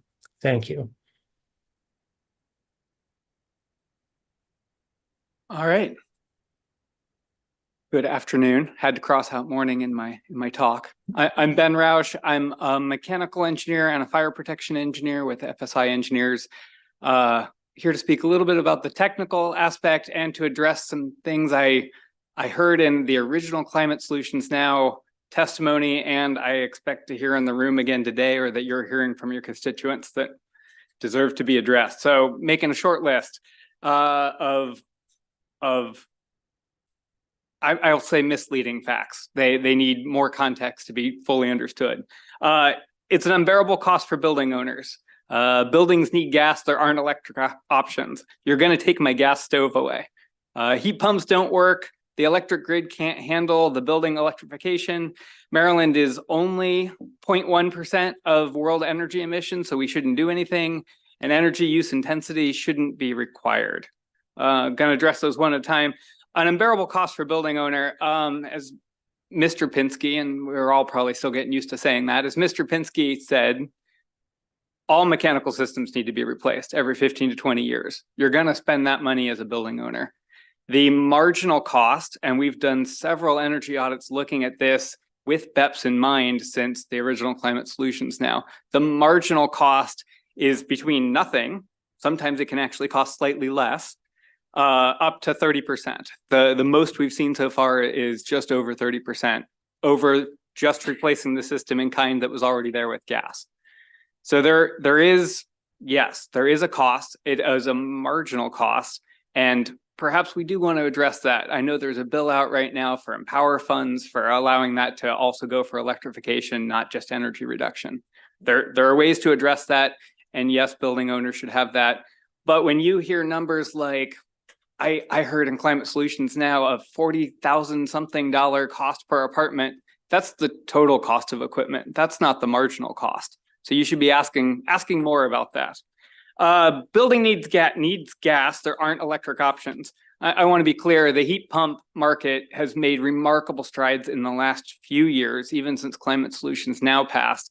And there aren't many things, with the exceptions of steam boilers at the building scale. Steam boilers at a grid scale, at a district energy scale, they can do heat pumps. But at a building scale, that is our one hurdle left to surmount with heat pumps. Everything else can be made a heat pump. Everything else. There might be an electric service upgrade that building has to undertake. What we've seen in our projects, and we have been going through this in Seattle for the last code cycle. Part of my firm sits over on the West Coast. It's a 5% at most upgrade to do that electrical service relative to the overall mechanical upgrade. You're going to take my gas stove away. Climate Solutions now specifically exempted gas stove. You can keep your gas stove in an otherwise electrically heated and electrically domestic water heated building. Go ahead. There's all sorts of gas appliances you can keep. You can keep your generator. There you go. Heat pumps don't work in our climate. So I know where this comes from. I grew up slightly younger than Chris in the early 80s with heat pumps that you had to turn over to emergency heat, and they blew cold air all winter. And that's not our reality of heat pumps anymore. We have heat pumps that'll run down into the negative degrees. We have heat pumps that'll run down to full capacity for anything we're going to see in Maryland, that 5-degree range for design temperature. And they blow hot air just like a furnace. So comfort issues, compatibility issues, they exist now. So they work fine in our climate. The electric grid can't handle building electrification. We conveniently have a report from the Public Service Commission showing we need a 2.1% growth per year for the next decade to handle all buildings and all transportation in the state. 2.1%. For reference, the state has grown at double that rate at some points in our past, in the 80s and early 90s. Maryland is only 0.1% of the world energy emissions. I heard this in Climate Solutions Now and said, that can't be right. That's a giant number. It didn't have the impact I think that the person was trying to have when they said that. It is a giant number. It's approximately 37 million metric tons of CO2 per year at 0.1%. That is a giant number to take down to net zero. So yes, we are 0.1% of the world's energy use. We're 6.1 million people. Do the math and it doesn't look great. And then EUI shouldn't be required for buildings. Let's be clear that the most recent BEPS regulations, the ones that were released in draft form that we've been doing public commentary on, that you've been hearing about all day, have an EUI target that buildings must hit. It is important to the grid, and this is a tragedy of the commons type situation. Do building owners pay to upgrade their systems to actually hit EUI targets, or does all of society pay to have a bigger electric grid? So it is a question, and I'm not the one who's going to answer that. I'm an engineer working on individual buildings. BEPS is an important part of achieving carbon reductions along with vehicle electrification, and you're going to see a bill about an all-electric building code, so we stop building existing new stock gas buildings. Thank you for your time. Great. Thank you all very much. First question is Delegate Stein. Thank you, Mr. Chairman. Thanks to everyone for your presentation, and apologies for being late to the briefing. This question is for Ben and Chris. Could you elaborate a little bit more about the sort of variety of projects, renovation projects for buildings that you've worked on where it's been electrification for the renovation? I'll start a list, and then Chris, his firm works on a wider range than we work on. So we have done many multifamily, senior living. We've done a few institutional style projects. Large scale congregate living, things like that. We have done several warehouses. Those are actually quite an easy lift, to your point from before, to electrify.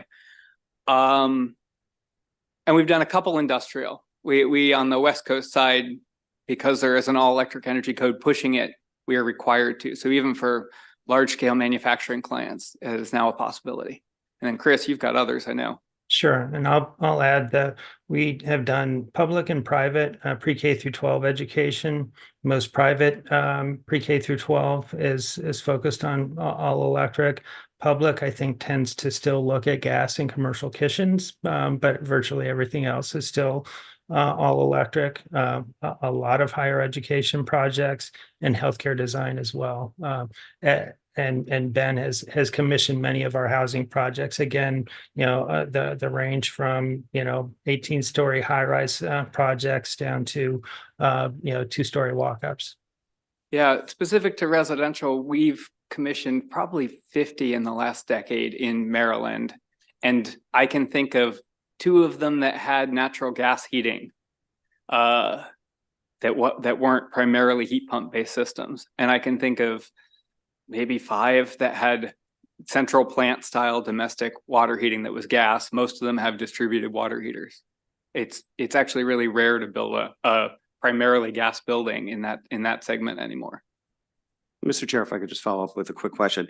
And these renovation projects, which have been electrification of, say, the HVAC systems, they've been, in your experience, cost effective, factoring in both the upfront costs and the operating costs. Yeah. So again, if you look at it at a marginal cost basis, and we go after utility funding for regular efficiency targets, we don't have them for electrification. I would love to have that. But if you go after all the utility incentives, we get down to below a 5 to 7 year payback, which is usually acceptable for our developer crowd. And if we look at future life cycle costing, total cost of ownership, including utilities, it is a stark contrast because of what gas prices are supposed to do in the next 2 decades. So if you look over a 15 or 20 year system life, the cost of ownership of an electric system is just drastically smaller. It's not a little bit, it's no comparison smaller. And I might add, I'm currently working on one co-op housing project now that has just shy of 100 units. The one thing that they're not doing electric on that right now is a hot water heating system that's 5 years old. So we've made them aware that they will need to be converting that to all electric, and they're aware, but they're working, expecting another 10 years of life out of that system. They will probably be facing higher gas costs as they're retaining that equipment, but basically they're able to plan ahead for replacing that system with an all electric system. Thank you. Great. Just a reminder, my colleagues and the panelists, we do have another whole panel after this, so keep that in mind as you're asking your questions. Delegate Ruth. Thank you, Mr. Chair, and I'll be quick.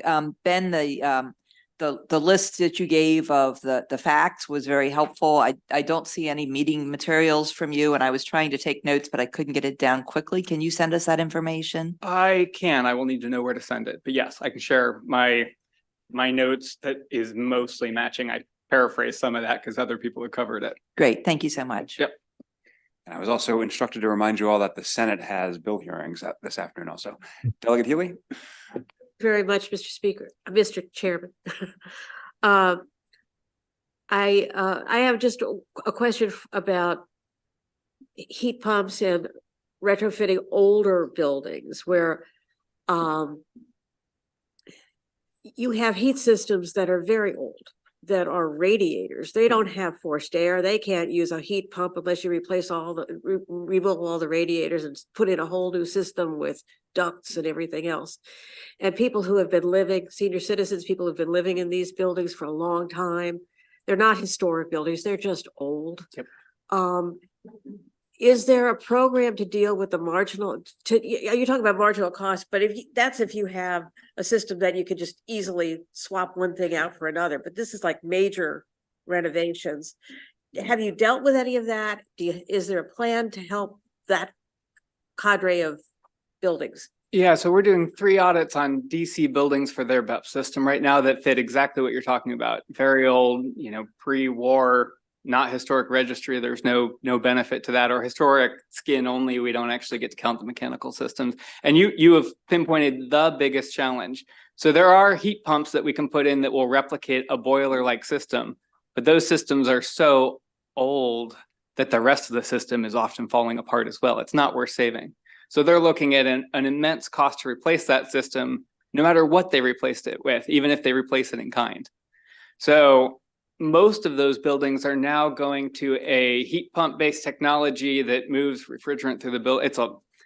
It gets technical in a quick hurry, and I'm happy to go have lunch and have a half an hour discussion on it. But the most cost effective system for those buildings is a heat pump replacement. It is not a boiler in kind replacement, replacing all that pipe and equipment when they need to entirely replace systems. And in those buildings that you're talking about, they're limping those systems along. In some cases, they replace the boilers, but none of the terminal equipment, none of the radiators, none of the piping. That piping has a 50-year life if it's treated well. They aren't always treated well in an apartment building. Right. So it's... I live in an old community in an old neighborhood, and the houses are old, and so are the apartment building. So Yep. I just was curious as to how, and I would like to, I'll take you up on that. We'll talk later. Yeah. Thank you. Offline. Vice Chair Boyce. Very quickly, thank you so much for this. I do want to ask about cost as it relates to whole building, whole house costs. So there's a replacement of the equipment, but then how does that work within the energy efficiency of a whole building itself when you have to take that in consideration? So you got a new system, but you know, the windows are bad or the insulation is bad or so on and so forth. So I wanted to know about that aspect of cost. It's an interesting one. So at the home scale, doing a whole home audit and doing upgrades where they make sense, replacing a window, fixing the door ceiling, great. At a commercial scale, at a large scale building, that adds up to a real cost in a quick hurry. So when we do, as a firm, when we do building audits, even if it's like, I want to look at HVAC systems, we're going to tell you about your windows. It is often a major gap. It is air leakage.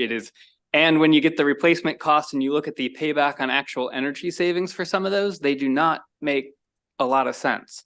So they're going to ride out those windows until they're truly failing. So there is always a life cycle. What is this going to cost me, the building owner? There is often also, particularly in residential and office, a mismatch between who pays for the retrofit upgrade and who's paying the utility bills. If your tenant's paying your utility bills, why do you care to save a lot of energy unless you have to? It is a mismatch incentive structure. Great. Well, thank you to this panel. We'll now transition to our third and final panel of industry representatives. Tom Ballantyne, Vice President for Policy for NAOP Maryland, Ryan Anlou, Vice President of Government Affairs, AOBA, Rick Riemann, Task Force member and MWH board member, and Stuart Kaplow, another one of the task force members. Give me a moment, Mr. Chairman. I'm going to remember my tech orientation. Your tech support is walking up right behind you.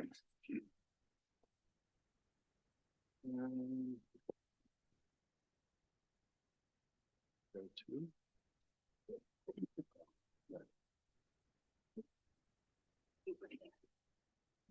I'm sorry. Do you want a bigger screen?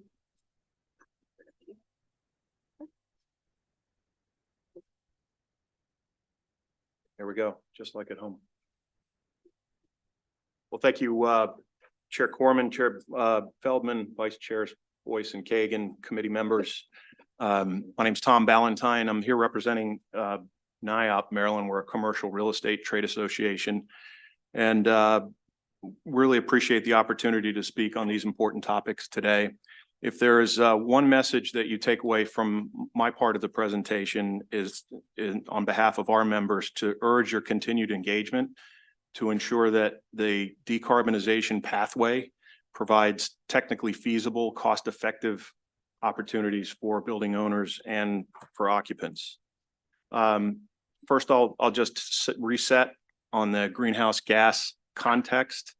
This slide, I'm on automatic, looks like. So in 2022, the direct emissions from the building sector accounted for 13% of the statewide emissions, about 10.9 million metric tons, almost evenly split between residential and commercial. And the Pathways report sets a 2031 target of about half that for the building sector. So how are we proposed to get there? The House Committee had a briefing on the PSC Brattle report.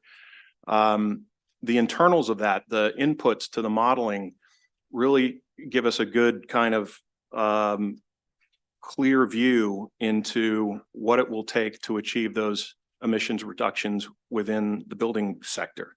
Convert heating equipment serving 400 million square feet of commercial space to cold climate and ground source heat pumps. Convert water heating equipment serving about 460 million square feet. Convert about 2 million pieces of heating, air conditioning, and water heating equipment in multifamily, single family residential to heat pump equipment. And adopt energy efficiency programs that are consistent with the maximum achievable scenarios that were filed by the utilities in the Empower proceedings. And those make assumptions about including measures that are unconstrained by spending limits or cost effectiveness tests. The other thing that's in that set of assumptions is that they will achieve a 15 to 30% participation in demand management and other kinds of programs that will help to manage peak load, thermostat adjustments, interruptible tariffs, utility access to charge or discharge behind the meter battery banks.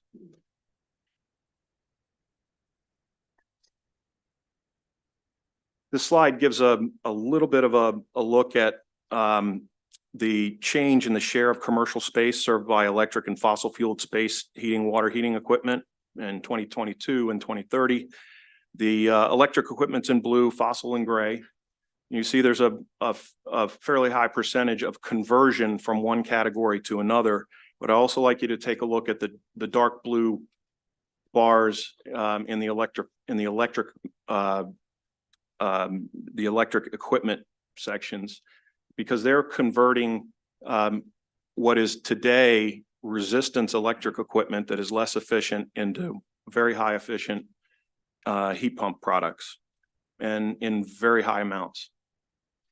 This is the demand management slide here.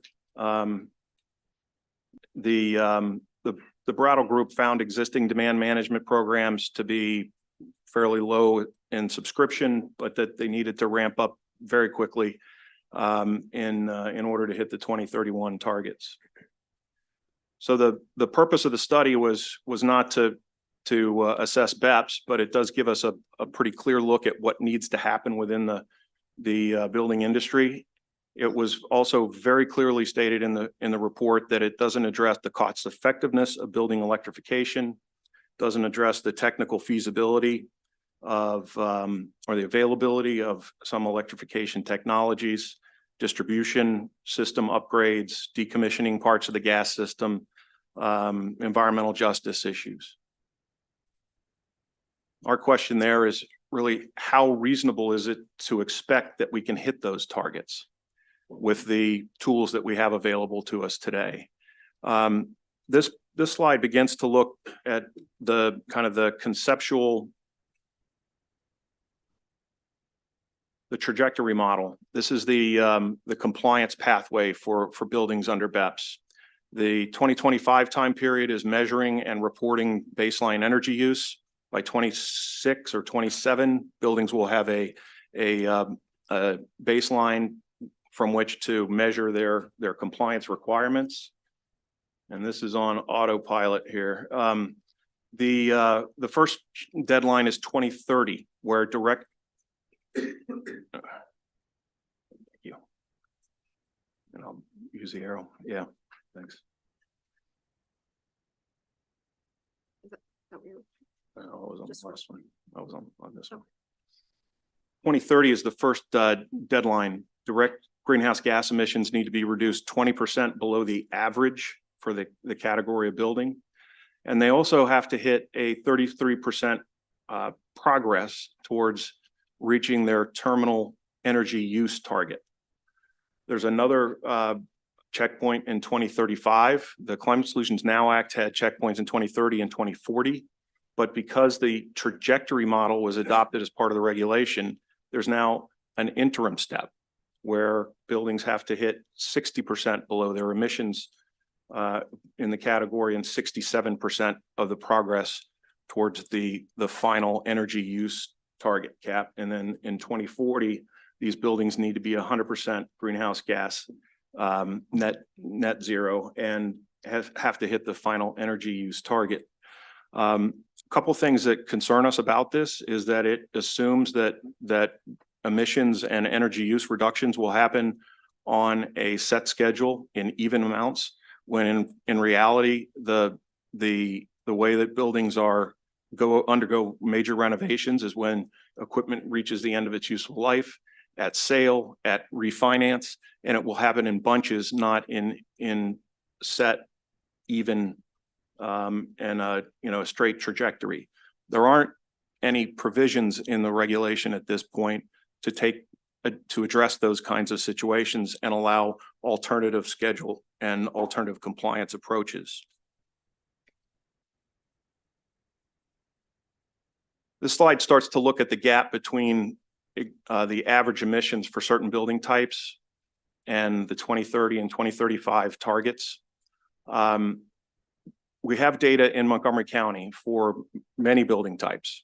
And in this case, we selected multifamily office and warehouse. The 4 buildings that reported some emissions, the gap to the 2030 targets is extremely wide. Office buildings that reported emissions would need to reduce by 84% in order to hit the state's greenhouse gas limit for 2030. Multifamily buildings, the gap was 41. And for warehouse emissions, it was over 90% reduction in order to hit the performance target that's in the regulation. It points to one of the concerns that we have is that the targets have been selected and published before the energy benchmarking has been completed.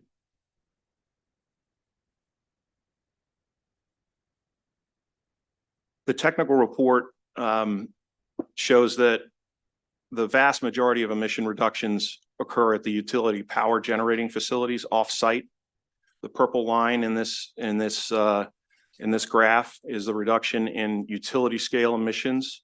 And the 2 lines at the bottom are the building industry or building sector energy and emissions reductions.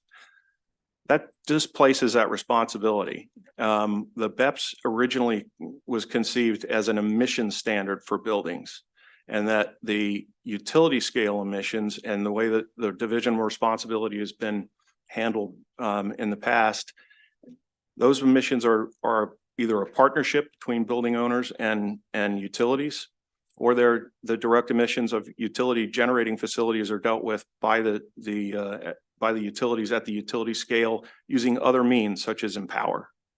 So I don't want to rush you past important information, but I just want to remind you, these senators have bill hearings to get to, and they probably want to eat before then. So just if you could try to keep all of your testimony tight so we can get to any questions. Okay. Appreciate you being here. I'll just finish with this. We see the current proposal as relying too heavily on penalties, doesn't provide mechanisms to develop alternative compliance pathways and alternative schedules that recognize unique building characteristics. And with that, I'll stand for questions later.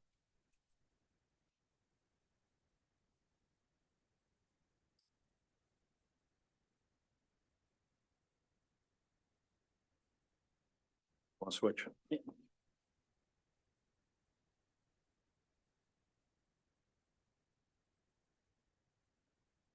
All right. I know we're holding you from lunch, so I will be very quick. I have a much longer presentation that gets a little more deeper into the costs that I'm about to share with you all. Happy to also arrange meetings with my members and their building engineers, as well as our consultants, to talk more about the cost. Brian, can you also just identify yourself for the audience? Yeah, Brian Anlou with the Apartment and Office Building Association of Metropolitan Washington, representing apartment and office buildings in Montgomery and Prince George's County. So I'm gonna talk a little bit more about costs, as I said. Let me just go into full screen mode here. So I want to start off by saying that my members want to do their part to fight climate change, but their part needs to make financial sense, both for the owners of the apartment and office buildings, but also for their tenants.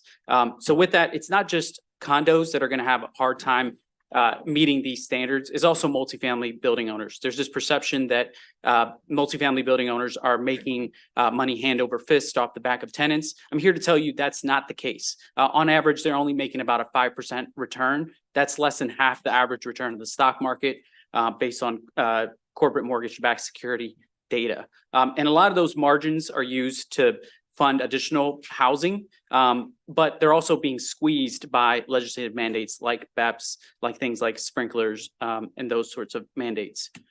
With that, I'm sharing Montgomery County standards here for reference. This is the Stephen Winters Associates Technical Report that was done for the county. The county considered 3 different target approaches to setting their site EUI standard. What I want to convey here is that if you see what's in the red box, each of the approaches has a different cost associated with it. The county went with the highest cost option, which is the zero net carbon approach, and that sets a site EUI target of 37 for multifamily buildings. That approach is roughly 33% higher than the next approach, which is the EEZ&C midpoint.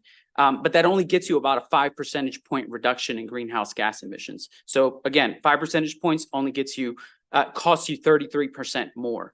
We can talk again, if you want to meet individually, more on how we got those numbers. But again, that's from the county report. The county's number, by the way, is higher than what the state is proposing for multifamily. This county standard is 37 multifamily site EUI. The state is proposing a 29 site EUI. So a lower standard, much more harder to achieve and much more unattainable.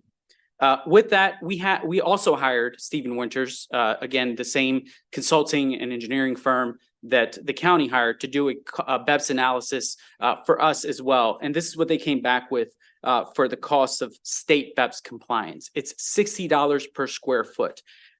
Translating that to individual units, that's roughly $42,000 to $60,000 per unit, or it would require a $400 to $600 a month increase in rent to be able to fund those improvements. I know you heard earlier from one of the speakers on the pro side that you need to look at the marginal costs. And while it's true that some of these improvements do need to happen anyway, they're not on the same schedule as what the state is imposing, and the energy efficiency measures may not always be the same. And so that's where you're going to see that gap in terms of costs and the different challenges with that. I also want to highlight the simple payback years that you see and the lifespan of the improvements very quickly, because one of the things that the secretary pointed out is that there's going to be an energy payback that's going to help offset some of these costs. I'm here to tell you that the Berkeley model had an energy payback period of 16 years.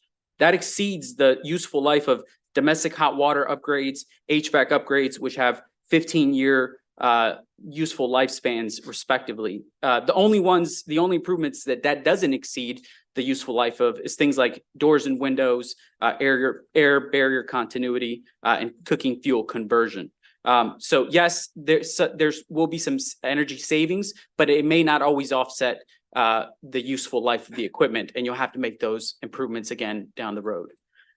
Implementation order matters. So how these energy efficiency measures are done matters in terms of the total number of measures that need to be done, and corresponding with that, the cost of the measures. The best implementation order is the load reduction, electrification, the load reduction, envelope improvements, and then electrifications. But as you can see, that changes the costs in that bottom chart there. And the point of showing you that is that the state's trajectory model, which is a straight line, it's not going to work that way because the highest site EUI savings improvements are backloaded in that scenario, in that implementation order. And so it's more of a ladder. You have the improvement, it steps down the site EUI a little bit. You do some more improvements, it steps down the site EUIs even more. So it's more of a ladder rather than a straight trajectory model. So that's why there's some flaws in those assumptions. Just very quickly, a case study that one of our members did for a property in Montgomery County that they looked at what it would cost.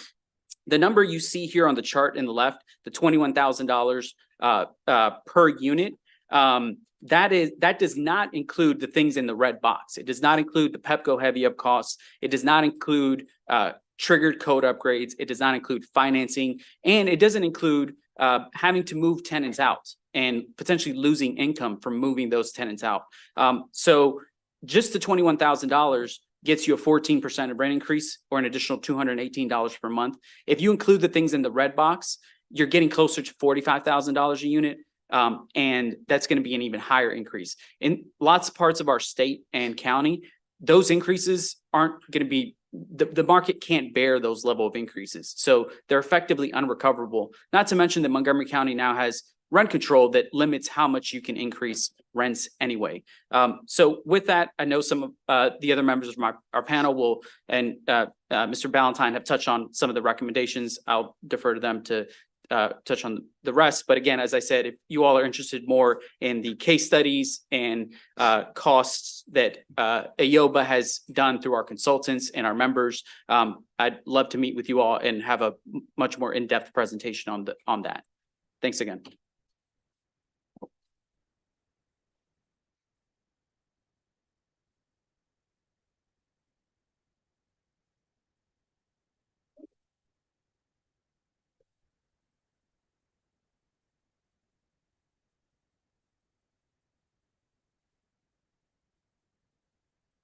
Just because I can hear the senator's sighs, I'm just going to remind you all again that they have hearings that they need to get to. So- Absolutely.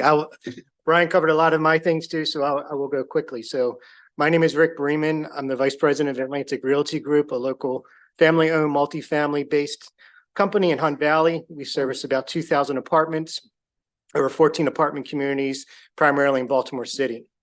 I also represent the Maryland Multifamily Housing Association as a board member. MMHA members operate 210,000 apartments over 958 apartment communities, serving approximately 538,000 residents. So I'm here today to talk about the challenges that owners will face when it comes to multifamily housing that relates to BEPS. One of the big challenges is that greenhouse gas emissions have to be reduced, but also the regulations add in this EUI component that's been talked about today. And that is a big lift for multifamily owners. The thing I want to point out first before we get into that is the timelines. So we heard earlier, June 1st is the benchmark date of when all the data is due into the Energy Star portfolio. The challenge that concerns us is that this data is not readily available in a format that owners can access. The regs rely on the local utility providers to provide this information. And they're going to be required to provide that starting January 1st, 2025. Building owners at that point will need to enter all that data into Energy Star and will be going after the utility companies with 9,000 requests. As we heard earlier, there's approximately 9,000 buildings that need to provide this data. So there's going to be this mad rush at the beginning of the year to compile those data that building owners, especially in the multifamily industry, have not seen that data yet. Multifamily owners do not pay the utility bills for the residents. Those residents have separate accounts, separate meters, all with the utility companies. In the event that that system fails, it could potentially be a big lift for the multifamily owners to try and capture all that data from all the units that they operate. They'll be asking their residents for 12 months of BGE bills. This is a huge undertaking and one that should not be taken lightly. Speaking from experience, our company, we did a MIHA project, which is the Multifamily Energy Efficiency and Housing Affordability Program back in 2018. At the time, we were required to get all the bills from the residents. It took us 10 months just to do that. And this was a smaller property of about 93 units. And that was just constant tracking down of the residents and trying to get this information so that we could provide that to the MIHA program so we could get funding for the program that they were proposing. So I encourage us to look at the dates, and it might be a good idea to push out the dates a bit so that we allow the data to mature. If you want to set realistic goals, you need to see where the building stock is in June of 2025. Today, we don't know that number. All we have is analysis. We have different studies that have been done, but we don't know the real data yet. So it'd be very important to look at that. And I would recommend that perhaps, we study that for a few years and come up with additional goals. Moving on to slide 2 here. This is where we start to talk about EUI. One of the components of the regs is that EUI for apartments especially forces the building owners to not only do the greenhouse gas emission reductions, but also immediately electrify their buildings. Whereas the Climate Solutions Now Act, they had 15 years to do that. You had until 2040. With the EUI component of 29, which has been mentioned as an unrealistic number to hit. As of today, the EPA sets it at 59. So there's a full reduction there of 30 points in EUI that needs to be achieved. And in order for multifamily building owners to meet that, they would need to electrify their buildings in 4.5 years, considering that we have the data in June of 2025.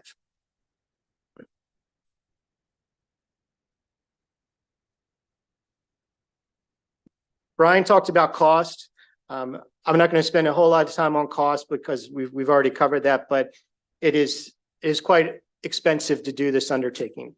I mentioned here a property that our organization owns and operates.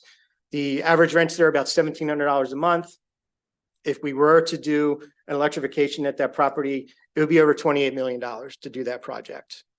So that's $65,000 a door, very, very expensive to do. And there's no return for the owner because the utilities are paid by the resident. And what happens to the resident in those situations? So the renter will get hit with an increase in rent to pay for these upgrades. They might save about $400 a year annually on their utilities. It's also very disruptive. We heard about the incremental cost of just replacing out existing equipment, but what is not factored in is that you have to replace out gas dryers. Well, a gas dryer requires that you run a 240 volt electric line to where that dryer is placed.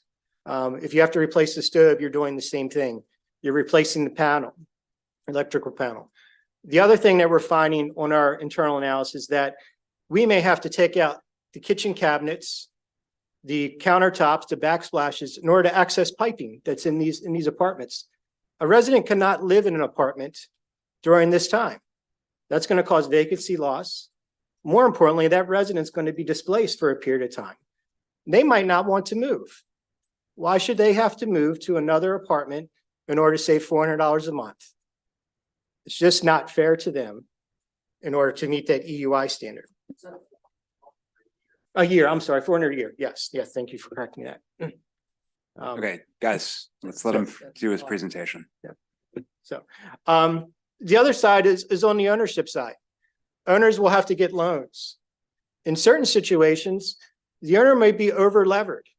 In our industry, owners may buy a property and put down 20%, 30%, but then they're going to have to comply with this program. And in that situation, they may owe more money on what the property is worth at that point. It's not a good investment at that time. We'll also see if things like that start to happen, you could see value of assets decline, which will impact assessments, which will then impact real estate taxes. So thank you for your time. I appreciate the opportunity today. You stay there. Yeah, Rick, if you'd stay there, if I could very quickly, because I realize I have the enviable position of being last. Mr. Chair, members of the committee, in particular, Delegate Holmes, who sat on the task force. My name is Stuart Kaplow. I'm an environmental attorney. I represent a lot of these folks around the country doing sustainability work and increasingly around the world. I also have the opportunity to be the acting chair of the Maryland Green Building Council. My role today is simply to speak for myself. I'll make 4 quick points and let everybody get to lunch. The first is just this week, Maryland was recognized among the top 10 states for green building in the country. If we move forward with this energy use intensity proposed regulation, we no longer will be. It's simply a policy decision about where our priorities should be. I certainly would not tell you that where the correct answer is, except to note that they're not necessarily consistent. The second point I would make, EUI, we've had a lot of discussion. Energy use intensity, I feel the need to define it for you all. It basically is energy per square foot. So sort of what it costs, the measure of how much energy a building uses per square foot. So if you're a landlord and you have to regulate energy per square foot in your commercial lease, you now need to add a new provision in your lease that says the tenant may not use more than a certain number of kilowatt hours per square foot. That's what we're all talking about. But importantly, when this General Assembly passed this law, it did not mandate EUI be regulated. That is a function of the Maryland Department of Environment. The language on the screen points out that the statute that you all passed described EUI as a target for setting the greenhouse gas emission goals that ultimately would be mandatory and have penalties. So my second point for today is you may well want to consider this issue of EUI and whether that's a place that the state should go in terms of mandatory regulation. That's not what the Climate Solutions Now Act of 2022 does. That's what the MDE regulations have proposed to do. Third quick point, the regulation of EUI is almost certainly preempted by federal law. literally had a case in California, Berkeley case involving the Restaurant Association. Federal Appeals Court reaffirmed it 2 weeks ago. There is a federal act that expressly provides for energy regulation, including washers, dryers, hot water heaters, appliances. Very clear. Again, the General Assembly was given this advice 2 years ago when it enacted the statute, which is why you did not, I suggest, enact mandatory EUI standards, but rather provided that they were going to be guidance to ultimate regulations. And my final point would be that we're not ready to enforce these laws yet, because for a building owner who is burdened by these laws to do this reporting, and the reporting started 24 days ago, started January 1, they needed to gather this data. They need to get it from their tenants. In a residential setting, we heard Mr. Bremen talk about how it takes a long time to gather it. In a commercial setting, the tenants don't have an obligation to provide it. Many of these statutes in other places in the country have been phased in over longer periods of time to allow for leases to expire and new leases to be entered into, so a landlord can provide that a tenant must give the data. Not only do you need energy data, you need the number of employees in the ship, number of computers. All of this is necessary inputs for Energy Star. So I'll leave at that point. I realize we've run long, but I respectfully suggest that this question of whether EUI should be regulatory, how far do you want to go with mandatory greenhouse gas regulations, is something that your joint committees may well want to look at, despite the fact that there's no legislation before you on this matter at this point this year. Thank you all. Thank you all very much. Sorry for the crunch. Delegate Stein. Thank you, Mr. Chairman. Two quick questions. First, for Tom. Tom, I think you touched on penalties, and I think we'd all agree that no one wants owners of covered buildings to be subject to penalties. Would you be willing to work with us and MDE to come up with what you would deem to be acceptable alternative compliance penalties? Absolutely, but I think it's a little bit more nuanced than that, to be honest. It's not so much the amount of the penalty, it's the alternative compliance options that determine how often they apply, which is important as well. Granted, I think both cases. Sure, that makes sense. And my second question is for Brian. Would you be able to provide the committees with estimates of what just the marginal costs associated with BEPS between now and 2040 would be? Yeah, I can ask our consultants to take a look at that. So again, Stephen Winters did the cost estimate for DC BEPS compliance, Montgomery and Maryland BEPS compliance. For Maryland, they started with multifamily case study 2, because that was really the most analogous to what they looked at in DC. So there's still their contract with us isn't yet complete, but we'll potentially look at adding that and hopefully get that back to you all as soon as possible. Thank you. Yeah, this be from you, Mr. Capelone. Good to see you again. Maybe as a former DOJ lawyer, I am interested in this preemption issue. Can you send me some material, whether it's a California case or any legal analysis of that? I had not sure I've heard that argument before. It'd be my pleasure. Thank you. Delegate Foley. Thank you, Mr. Chair. And I apologize, but I just want to ask the question because I saw a small portion of this, but I did see several references to nuclear immersion and stoves. And I thought that those were exempt from these standards. Isn't that so?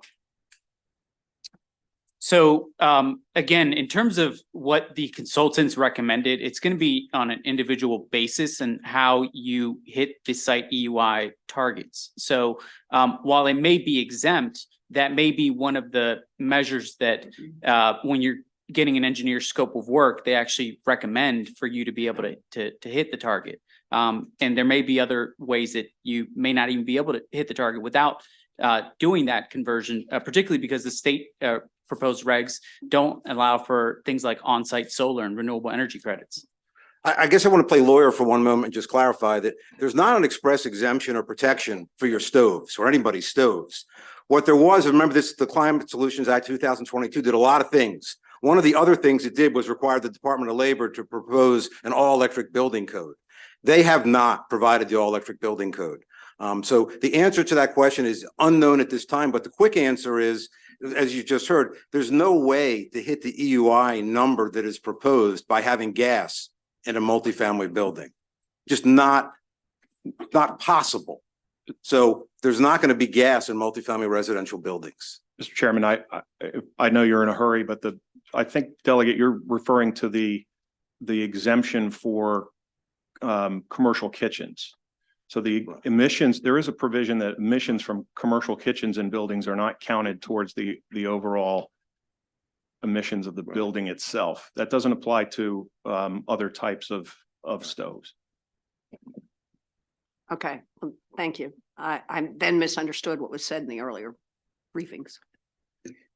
Thank you, Delegate Foley. Thank you. Senator Hester. I have a question, which I'd like to follow up with offline, but I'm trying to understand how the differences between what MDE is saying, the Brattle Group report, and your numbers. Like, there's got to be assumptions in those various studies. And so I'd love to sit down with somebody who can actually help me understand why the numbers are so different. Isn't that so? Okay, I do not see any other questions. Mr. Chairman, you have something to say? No questions. Just first of all, I want to thank all the panelists. I want to thank Chair Corman and the committee for hosting us. I think this is a hugely important topic, and I think it was worthwhile to spend a couple of hours on it. That said, for the members of the Senate, we're going to have bill hearings starting at 2 p.m. And we've got some hot bills with a lot of witnesses, so be there at 2 p.m. And with that, we're adjourned. Thank you all so much. Thank you. Thank you. Yep.